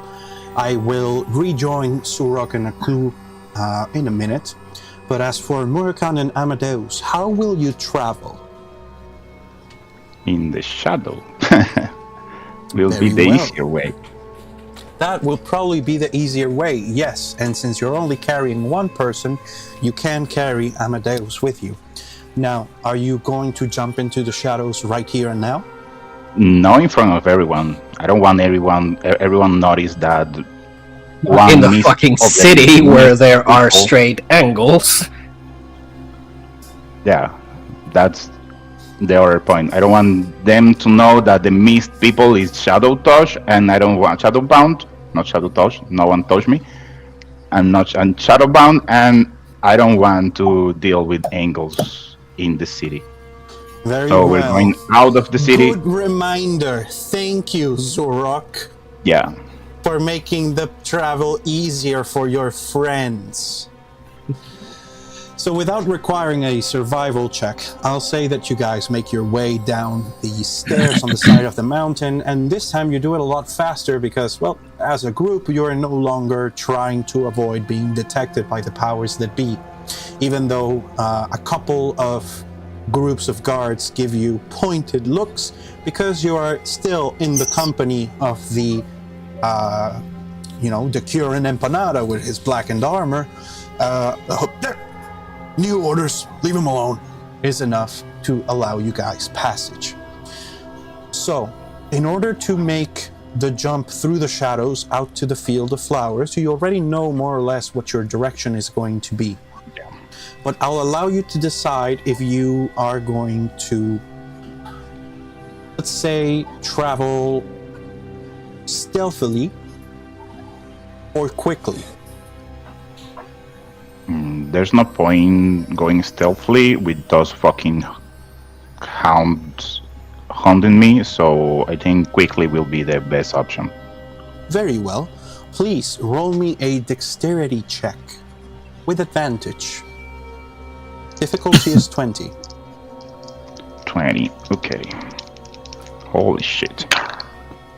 Nope. It's a 2 and a 6. That's 8, and the other one is 14. In total, So you're not 14 able to higher. make the entire distance in a single jump, quite simply because carrying another person, and in this case a wizard with you, it makes you feel sluggish. But I think this is the first time that Amadeus has been with you within the Shadow Sleeve. And I'll say this. Amadeus, you have the strange sensation that the arms of your friend Murakan carrying you through the shadows change in shape repeatedly throughout the process, as if he is increasing and decreasing in size in a very fluid manner. You both pop up when your stamina gives out in the middle of the jungle. You don't feel lost. You still have a pretty good idea of where you are, as you're starting to get a better sense for how this works. But as a group, please make a perception check. This is going to be, it's not that you wouldn't see it with your passive perception, it's that it's a very specific detail. Okay, perception is what? I believe it's wisdom. 16. Okay, Wisdom. doesn't pass your base. Yeah. Plus 4. Okay, so I got a 17, 21. 21. Between the both of you, you notice something that it's too early to call it strange, but since you made your way in this direction on foot before, you know for a fact that there just weren't this many mushrooms even a few days ago. Around the base of trees and in small copses and bushes, there is a riotous profusion of edible mushrooms. Nothing poisonous, it's just a few too many for what you know to be this area. Does these mushrooms resemble in some way to the mushroom we find near the basement? Come again? The One's mushroom we found around find when we the were settlement. the one that are about around the settlement. Yes, you see that there are many similar species. So this is what happens. I go like, when we pop out, I like. First time. Don't worry. Ooh, Don't worry. Right. Only hurts the first time. wait. What the fuck is? Are there so many mushrooms? So what type of mushrooms actually am I looking at? Are these like happy mushrooms or just edible mushrooms? Period. Edible mushrooms, different varieties, things that you would call, chicken of the woods, boletaria, stuff that you would find at a market. But what's weird is that when you pick it up, so when you actually pick up a mushroom, what you're picking up is what's called the fruiting body. Not exactly the genitalia, but the part that grows so that it can spread. What's weird is that when you pull it up, it is still connected by long filamented threads that shine it's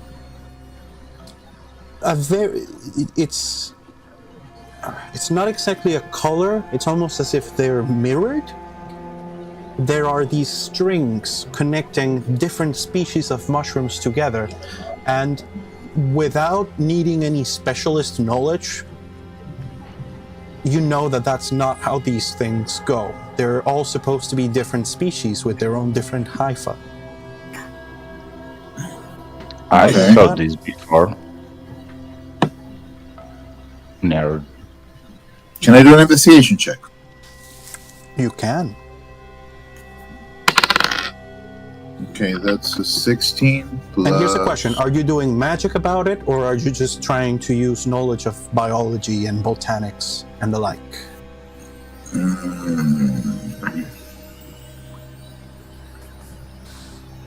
Can I do both one-on-one? I would allow you to do one roll with advantage, but either type will give you different information. Exactly. Okay, let's go first with magic and see if I want to know more. Okay, is there any spell that you wish to use, or are you just going to extend your senses and spend some time trying to get a clear image? Exactly. I just want to take let's say I'm taking a 20 into checking all the magic involvement on this strange growth. Well, taking some time to investigate this abundant plant life. I'm just giving you time to recover. Just giving Murakan some time so he can, have his refractory period.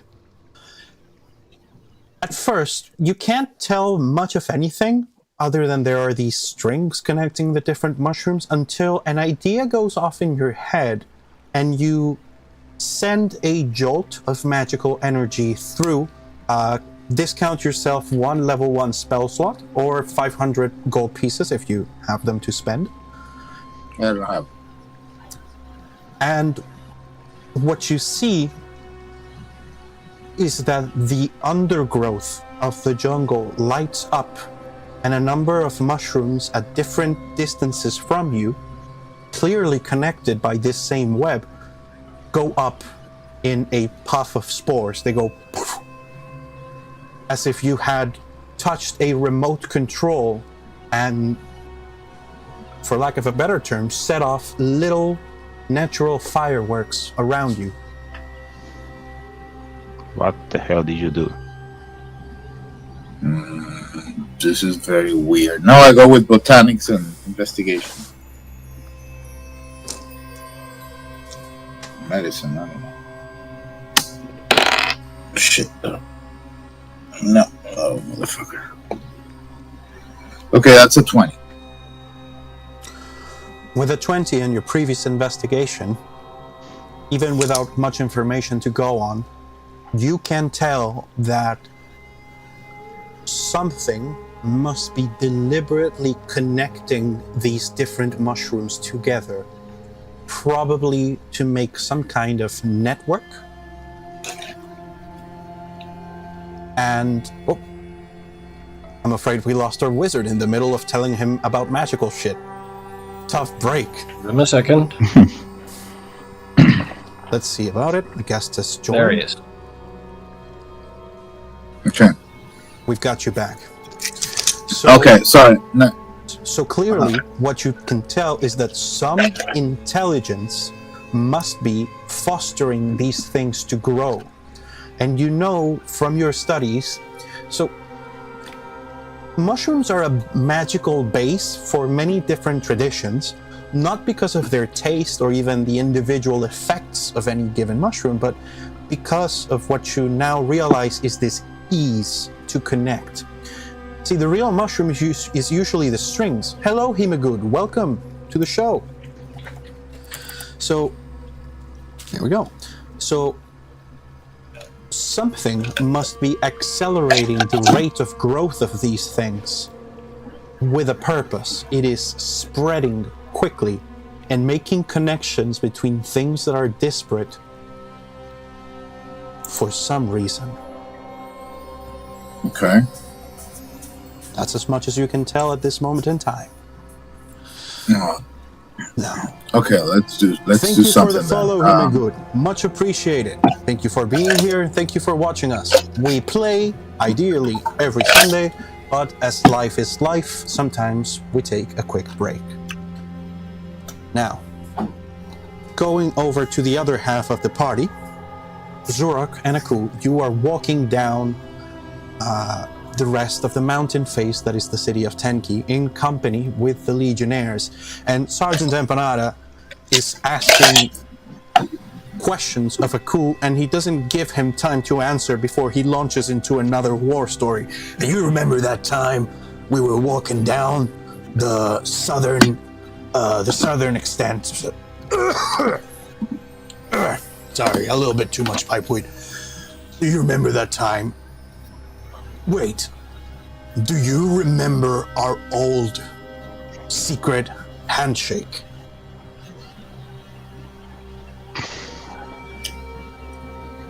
Well, maybe you do. So, the handshake was not actually a handshake, it was a name of a sauce. In fact, you both had your favorite sauce to put on any and every meal. Now, I'll let you even remember what that was. What was Aku's favorite sauce?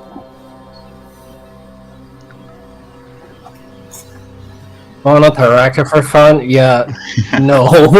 This rule is already high lethality, so let's try to keep the party alive for a little bit longer. Please. For now. So, Aku, what was your favorite sauce to put on food?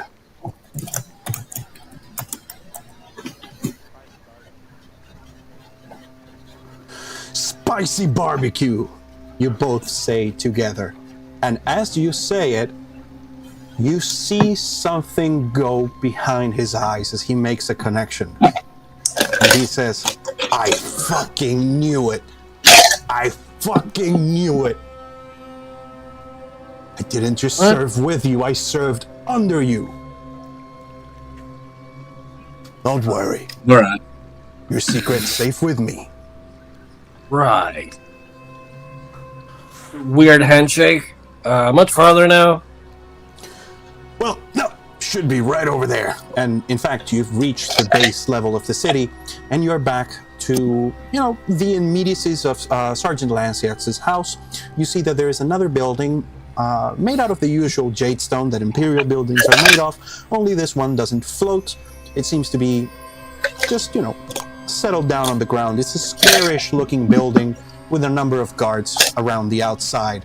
And written in a language that you're starting to get a feel for now, you can see that it says barracks.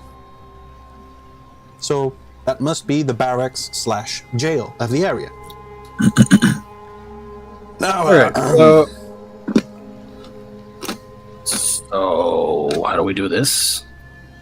well, I'm figuring we just walk in and get your guy out. Why, you think it's not gonna work? Not from here, mate. You tell me. Well, it's one thing being a local, it's another thing having to deal with a blockhead. So you go inside the building as a group, and, it's the usual of any police station, just with the local flavor. And yes, in fact, standing behind the counter, using a stylus to draw on, to write into a... Hey, a guy explodes after he walks into the wall of the barracks. There's an explosion of blood everywhere. And shit. Fuck no! It's just normal. Listen, we have the explodey bodies every 2 weeks. It's like the flu.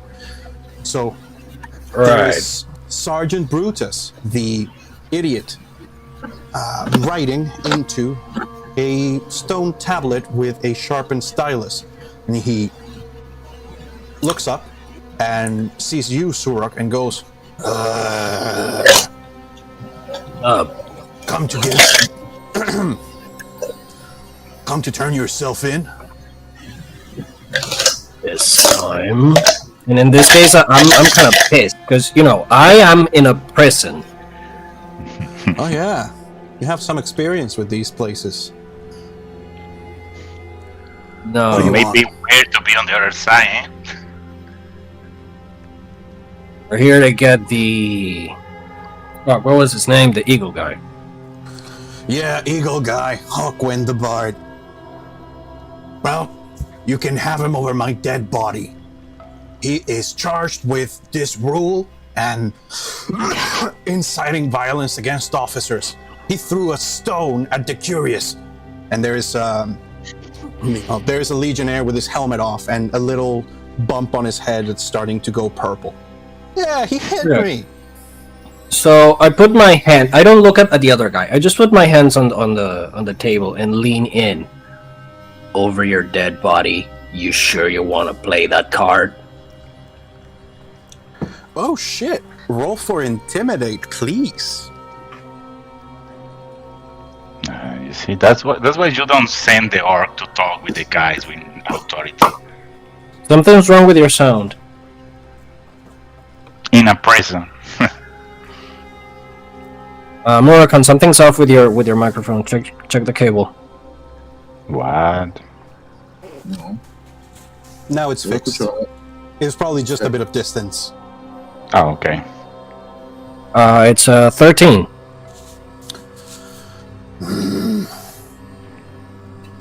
With a 13, I'm afraid that he doesn't back down. He goes, "Do you want to try it?"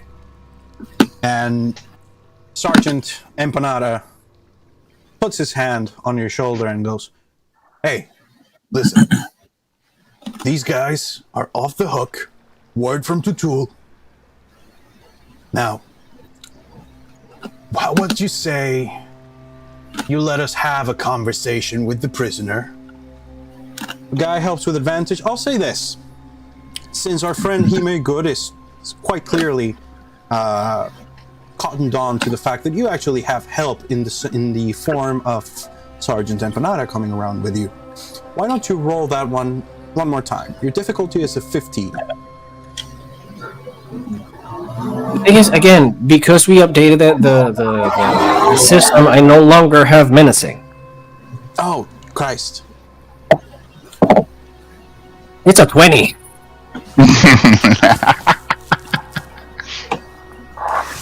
So, in between the shower of viscera from the cop that keeps exploding for no apparent reason, and with the help of your new friend, the Decurion with the blackened armor, you growl, you glower, you look into this idiot's eyes, and something in him breaks. He goes, "No, let me like roleplay it. As Empanada says something, I just grab him by the. I suppose like he has a plate, right? Yeah, it's the Lariga plate armor. So I just grab him and pull him near and say, "Get me to the eagle guy, or your head comes off." Clearly, with a new appreciation for the entirety of his neck, Sergeant Brutus does the one thing that he never ever does and backs down. Two of his synapses connect, and he goes, "Oh, well, I guess if you're walking around with the Decurion, I guess." And he just continues babbling as he walks you through the short, squat building and down into a sub-level, and then down to another sub-level, and then down one more. It is now 3 different levels underground. Mm-hmm. Starts to feel kind of familiar. Thankfully, it's only a short walk down to the cell in which the bard is being held. Hawkwind is still wearing his eagle head. As he looks up and goes with an enormous plate-sized eye, "What the fuck are you?" So I stand in front of the cell, and this is, of course, a very familiar situation, just on the other end. You know what I'm talking about. Indeed. Not for nothing, So- your name is Zorok Prisonborn. So I look at the prison gate, I look at my feet, and kind of like muttering to myself, I say, "The only thing you're stuck in is that stupid attitude." You sound just like my brother. Your brother sounds just like my old warden. Huh. And so Brutus opens the gate, and as quickly as his feet are able to carry him, fucks off. Alright, so I enter the prison, and much like Brecker did back then, I grab a stool, and I sit down. So, you're Huckwind, right? That's right. Scream Zurok. Bard. Ah, a pleasure to meet you. Now, what exactly are you doing to me in prison? Empanada, can you give us a minute? Yeah, for sure. Come on, Aku. Or rather, you know what? I think I'm gonna go and get myself something to eat. Barbecue sauce. And then he also fucks off. Alright, listen.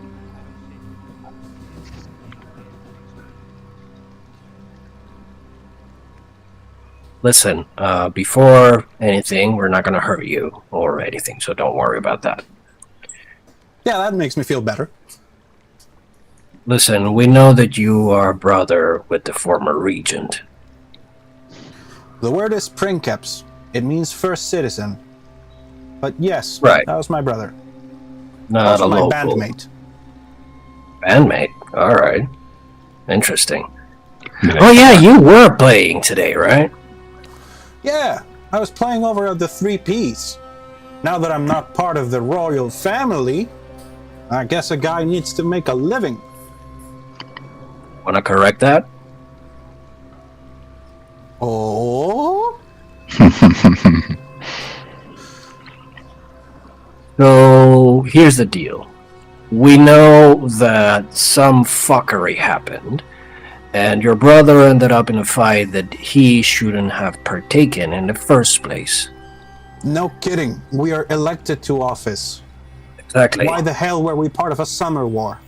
I can see you, Hime. I'm just trying to concentrate on what I can do.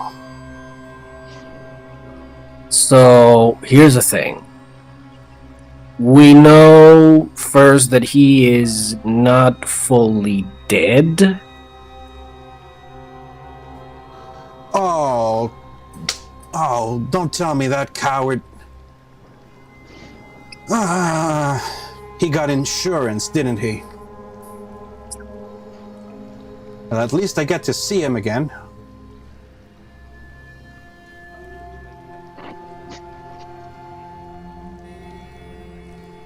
Now, the interesting part here is that we can bring back the Thunderhawk. Thunderor. Oh, you can get the loot box. Oh my god. Yes. See, if my brother stays dead and we get the loot back, then that's okay by me. Oh, just a moment. My little beast of war is going insane because somebody knocked on the door. Immigrant, I'm afraid. You're not on the play, so thank you for trying to participate, but... Hello? What? We can try to figure out later, but this moment is crucial to proceed with the Why did he go to France with without the house history. keys? Who knows? Huh?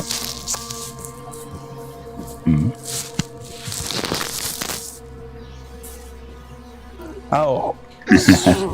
Okay, my little beast of war is back. Let's Hey, see what we can do, Himegod. So where was I?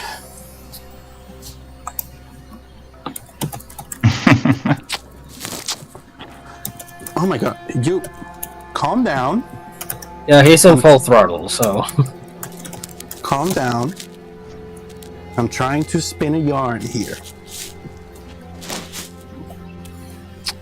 Helpful and stupid. Excellent. So,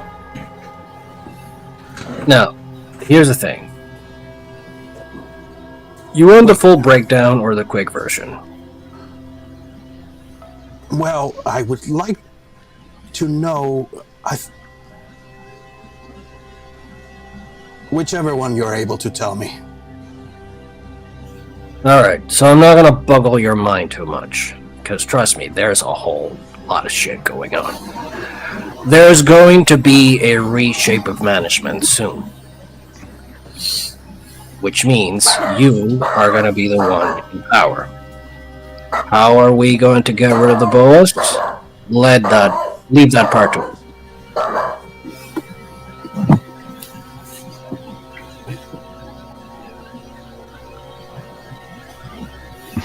Okay, dog duties.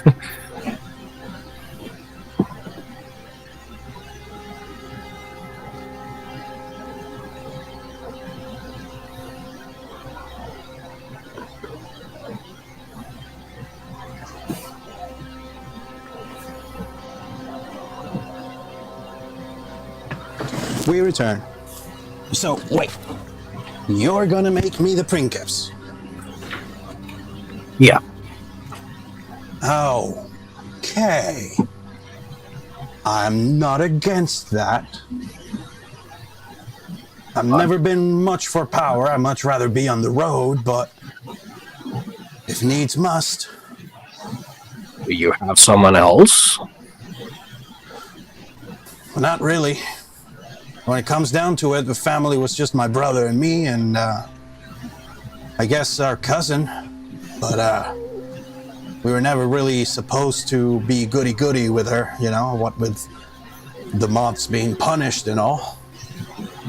Heard about that bit too. Don't worry. We need her elsewhere. Oh, cousin is here too? Against her will, yeah.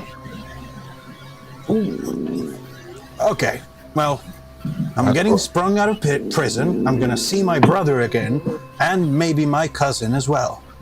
It's not so bad a day. However, we're gonna need you to stay safe somewhere. And that safe somewhere cannot be here. 3 levels underground under the watch of the same people who would see you dead. Right, fair enough. I still have a room at the 3-piece.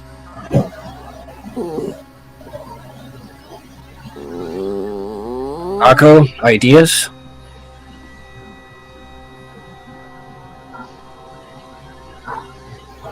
Any ideas for a safe place, Aku?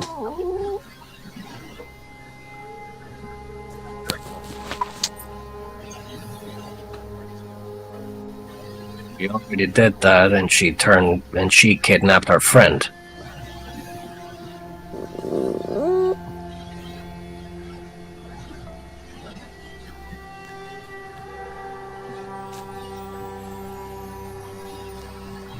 You wanna ask the guard? Well, I'll say this. Why don't you roll me call it an insight check to see how much you can trust your old comrade in arms.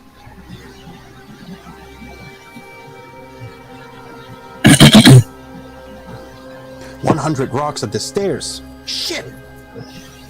The entire place explodes. The universe stops making sense for a moment. All atoms separate and then come back into the exact same configuration that they were at before the rocks were thrown.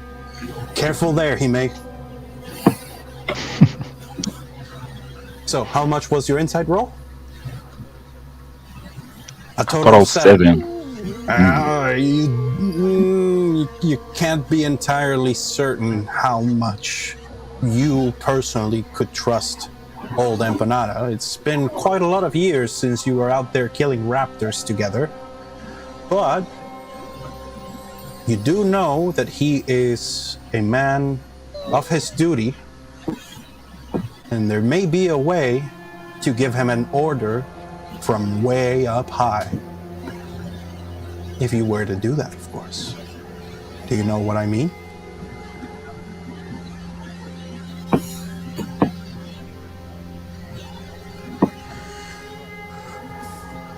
Well, that could be a thing to do.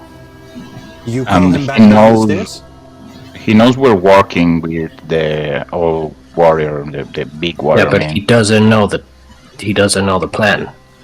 No, but I think he will be enough figure of authority for him to know, ask some more questions, I guess.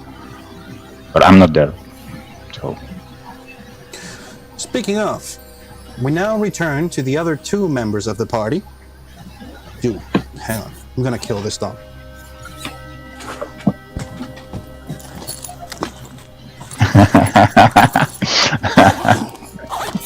Just not carry on the stairs. Okay. I'm vicious with I've beef with the stairs. The stairs cry for a moment as they realize that their craftsmanship is subpar. But they get over it, as inanimate objects have very sturdy feelings. We now return to the other half of the party. Please, Murakhan, make one more survival check in order to reach your destination. With advantage again, or just plain survival? Flat.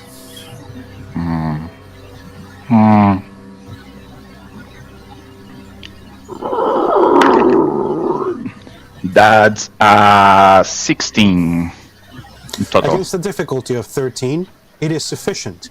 This time, you pop out of the shadow sleeve on the very edge of the sacred battlefield where you last saw the construct. From the ground, both you and Amadeus are better able to see what the battlefield looks like. There are flowers of many different species growing on the ground, all of them with exaggeratedly bright coloration. On the ground, there are bodies, some 200 of them, somewhere between 20 to 40 in total. You see that there is a large bulb of a not well-defined plant growing in the middle of the field that wasn't there before when you saw it from the sky. But what is there, and you can see now, is the cadaver collector, a monster made out of articulated plates of jade stone spattered with blood, with a number of vicious barbed hooks growing out of different points of its armor. There is a piece to it that looks kind of like a face. It's been crudely hacked together, but from this close up, the stench of spilt royal blood in the area is enough to shut down your other senses for a moment. It's goblins were slain here. And now that you are this close, you can see what the construct has been following. It is in fact kind of a funny image. The construct is going around the field in a almost perfect circle, and a few feet in front of it there is a silvered skeleton missing a head, carrying on it a lute. It is a beautiful instrument made out of rich dark wood, silvered metal, and gold. That must be the famous Thunderlord, the staff of office of the rulers of Tenki. Now, because the cadaver collector has been following this skeleton round and round for what must be now about a month, there is in fact a track around the area, a perfect O, where the flowers have been trampled down so much that it looks like it has made a path. Like a trench by this point. Yeah, it's a bit of a trench. Do you like to bet on race, old man? It happens right here. Okay. So I'm seeing at the construct right now. You're able to see it. You're both still between the tree line and thus have not been detected. But from this up close, you know that this would be a hard fight, even if your entire group was together. Like, if there was the four of you, you might be able to take it down without too much issue. Just between the two of you, it could be a tough fight. All right, hold on. Cover my back, please. I can slow him down. I can take the skeleton away. Hold on. With Give me a minute. teleportation, but I need you to hold him down. To hold what down now? The fucking golem? Okay, can I... listen. Get the fucking brood out of your head. Give me a minute. And I get the book. And I start going through the last of the book that I haven't gone through. Okay. So you want to sit down and have yourself a read? Yes. Okay, for this, it'll be an intelligence check, and here's what we can do.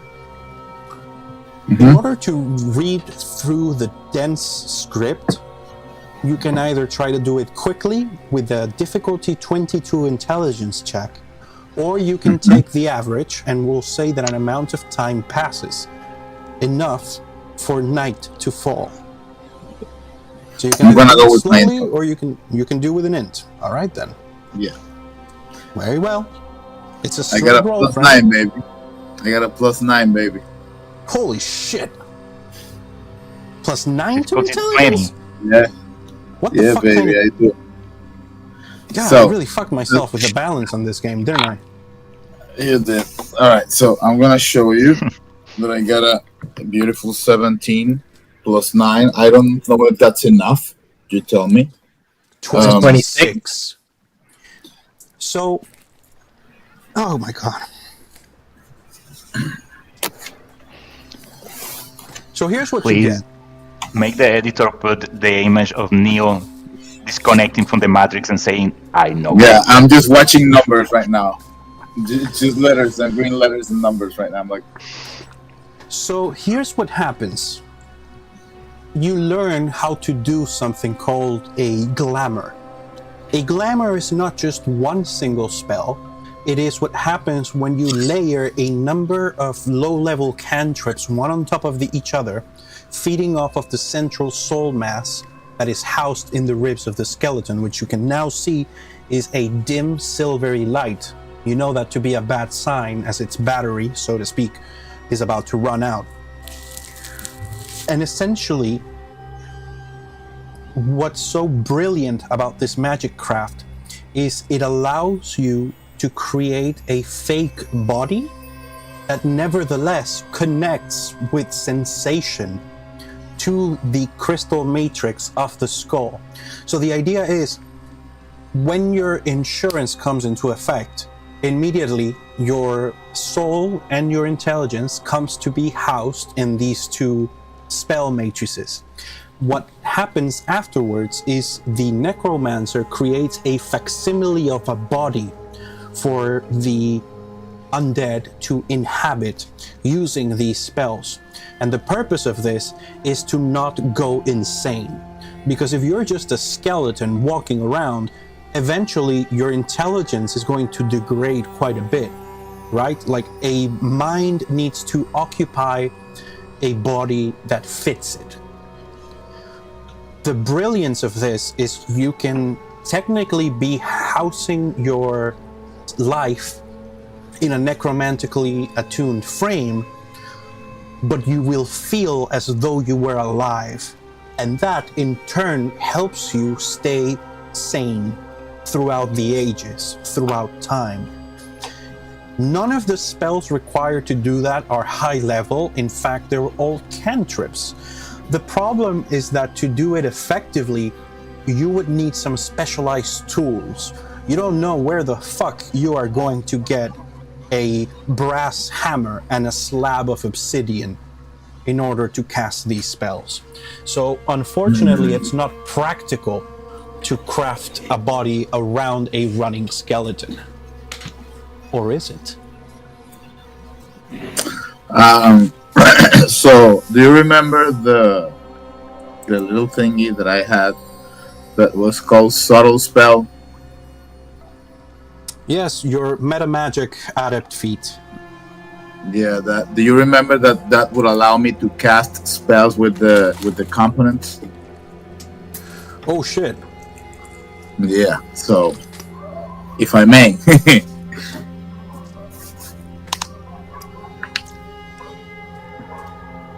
So I'll say this. Your arcane know-how would allow you to do such a thing, but there is no world in which you can do it quickly.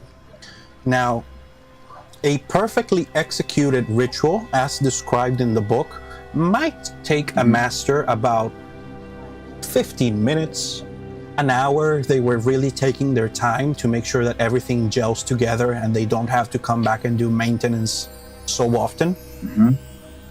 Okay. But you think, so long as you were kept safe and were allowed to concentrate, you could get it done in one night. Okay, so here's what I want to do. First, I don't want to cast it now, but I would at least like to recharge the battery so I can retrieve the skeleton without it dying, and then do it in a safer place. To recharge the Does that battery, work? you would have to project a spell. You would have to spend the equivalent to a level 3 or 4 spell slot and get that energy over to the soul mass. Now, the most expedient way to do that would probably be to cast a very carefully aimed attack spell at just the right place. I need to re-enter because my camera just died. Just give me a second. Go for it, mate. I'll be aware for it and I'll click you back in. As for Hime, due to the current situation that the guys are in, you may not know this, but Murakhan, who is currently just disconnecting, is actually being hunted by time-traveling beasts, or rather beasts that eat time travelers. So I'm afraid that if we opened up a portal, the way that I would interpret that would not be helpful to them, but might be fun. That's all I'll say about that. Okay. So basically, you realize that you would have to hit the soul mass with an offensive spell, and it's a moving target. So it would be very difficult to do it without also damaging the rest of the skeleton, or at least without drawing the attention of the cadaver collector. No, I mean to go retrieve the. Can we go? Okay, Morgan. Can I drown the golem with me in the shadow world? Can you drag a cadaver collector into the shadow world? Yeah. You can certainly try. No, no. Because can he just hear me out. Can he move the golem, the one bring back here? Not the cadaver collector, the other one. Yeah, I can bring it. I can bring the skeleton running here, but the collector will follow. It is definitely the main issue is the collector. If he sees you, it is definitely sensing its quarry without the use of eyes. So you think, unless you were able to get pretty far away, it would still know where you are, sight or no sight. How far we're talking about? Who knows? That's what I thought. now I get what. There's two things that we can do. I can try to catch the skeleton and teleport far away, try to fly out from here, but you can't stay here. Okay, the skeleton is a golem, right? The skeleton is silver, or at least a silvery-looking metal. Okay, but it's a construct, like the ones from the book. It's technically a construct, yeah. Okay, how can I disable it? What do I need to what do you want me to throw? What do you want me to disable? Wait. To disable the skeleton or disable the corpse collector? The corpse collector. Oh shit. I think that will be harder to do. Not Because impossible. it's made Though. of jade. What do I need to do? Well, you would have to break it down a little. The thing with cadaver collectors is that they have too many layers of magically resistant armor. So this thing is an analog to something that you know is used in the universe where you come from, with its connection to upper and lower realms in which demons and devils fight. You know that there are analogs to this thing that are often used to carry the bodies of, from major battlefields out to the towers of different magical experimenters. So, for lack of a better term, this thing is going to have a number of wards on it. And there are two ways of getting through it. You can either blast the physical construct until it's weakened enough that you can basically counterspell its animating force, or you can try to be subtle about it. But subtle, in essence, you can either get close physically until you can feel its magical core and launch a counterspell at it, or you can blast it to pieces enough that it is weakened and therefore easier to counterspell. But So we one play way the or another, I look at Murakan and I say, how close can you get me to that thing? I can drop you smile. over his head. All right. Is that close enough? that might be close enough to feel the magic animating it. Yeah. All right. Ride or die, baby. Let's go. Oh shit! Come on, you wanna prove yourself. Hey, Jack, pass me a sec.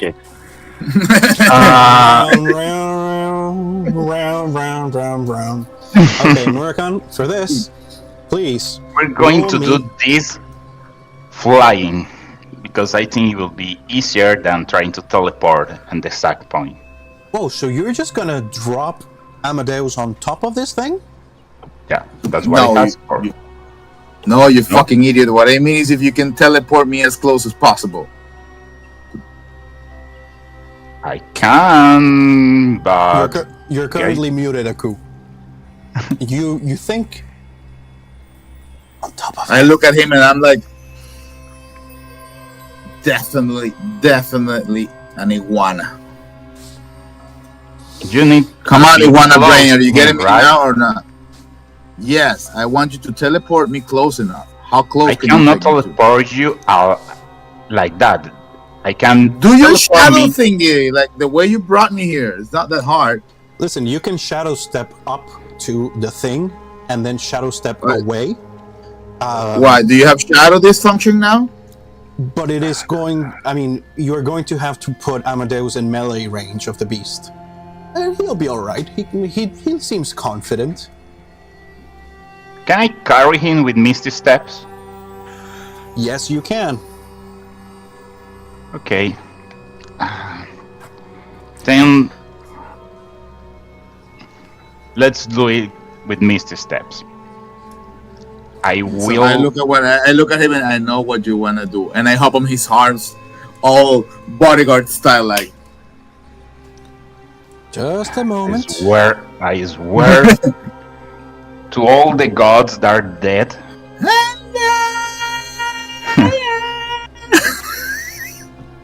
That I'm going to kill this fucking old man one day. Oh my. Let me just get the appropriate sounds for what's about to happen.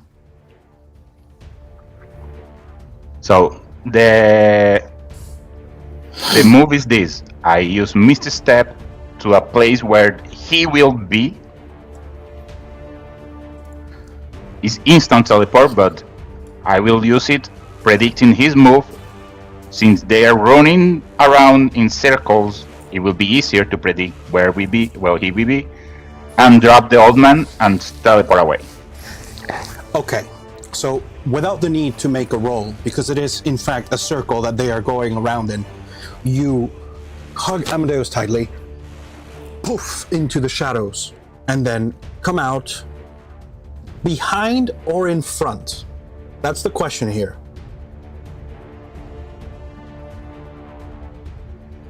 I was going to drop him from up. You drop him from on top. Yeah. And then poof away. Now, Amadeus, here is what's going to happen. Before you try to do anything with your magical senses, I need you to make me a dexterity 18 saving throw to avoid being impaled.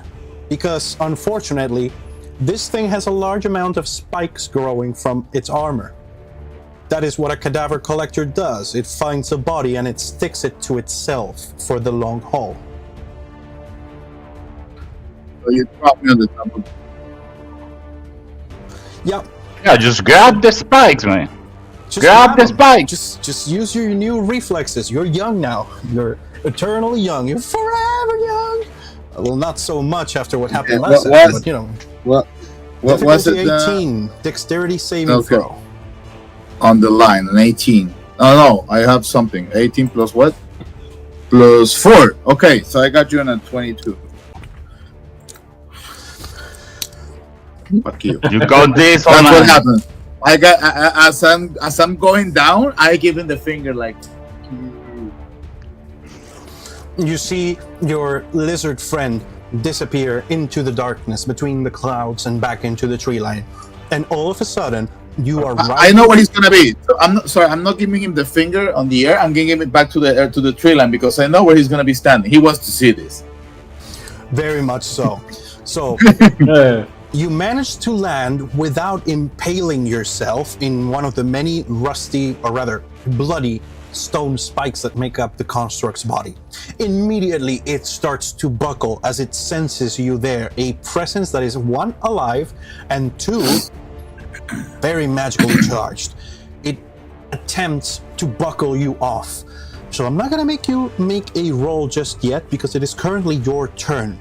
In order to do this as quickly as humanly possible, I need you to roll me an Arcana check, difficulty 28. Because you are literally touching upon it, you can do so with advantage and add a 1d4. Okay. Papi, I'm not gonna show you because I'm not gonna lie. Look, can you see the 20 there? Yeah. Fucking. So not only did I give you the most overpowered character in the group, you also just roll well every time. Wait, hold on. It's like Leono. Okay, no, that's a 3, not a 4. That's a 3. Sorry. So if I'm calculating this correctly, you've just hit like a 30 on Arcana, right? Yeah, something like that. Yeah, basically 29, 30. It's a critical 20 and I have a plus 9. So yeah, basically that's what I get. For as much as you have a right to be pissed off at your lizard friend, you have to admit to yourself there is something about danger that makes you come alive, and even doubly more so. Your wizard senses extend, and you can feel the magic that is animating this thing. It is actually a lot simpler than it seems. It should be a bunch of hexagrammatic, like artificery, arcane stuff, but you realize that inside of this monster, like the thing is mostly hollow. The stone plates are actually being lifted by the magical resonance of jadestone. There is actually a very skinny corpse inside, and that corpse is what is being necromantically controlled. So this thing is kind of like a mecha.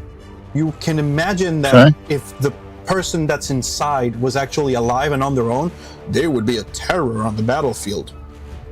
But instead, they are just a body. And the necromancy that is being used here is nowhere near as complex as the stuff that you have just been studying. So you think a 3rd level counterspell would be enough? Just for the records, after I go back to the tree line, I cast Hunter's Marks in the skeleton, so I can keep track of him. Excellent. Very good. Very well thought. So, Amadeus. Okay. So, do you have the because of my role?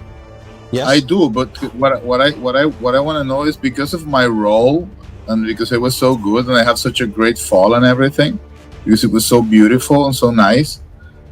Can I just kind of absorb the magic and make it look better? Like, just make it like stop while I'm holding it and look at him and give him the finger while I'm going down. Shit. Can I even put some sunglasses while I'm doing it? Just for the picture. What's your highest leveled spell slot? Apart from 4. the special one. 4. If you spend that 4th level spell slot, you can command this construct. Okay. So, Okay. That's what I do. Murakan, what you see is that your friend goes into a superhero pose on top of the golem. It thrashes about for a moment. You see a look of concentration and then joy spread across Amadeus's face. And then the golem stops, puts a hand up to his shoulder level, and lets Amadeus stand on it in a heroic pose, full back out, and just deposits him gently on the ground before kneeling behind him. You are now in control of a Jadestone cadaver collector. I make the Jadestone cadaver collector give him the finger. The enormous construct rises up its bloodied hand and gives you its stone finger. Okay. That was not Yeah, how I whatever expected makes you this one to go. Whatever makes you happy, old man. I just use another charge of Misty Step and grabbed the skeleton. You What? grab it. The skeleton is still playing the lute even if you drag him away, and it's actually a really nice song. It sounds a little bit like a Misa Negra if you knew about it. Could this sound be the same kind of sound that his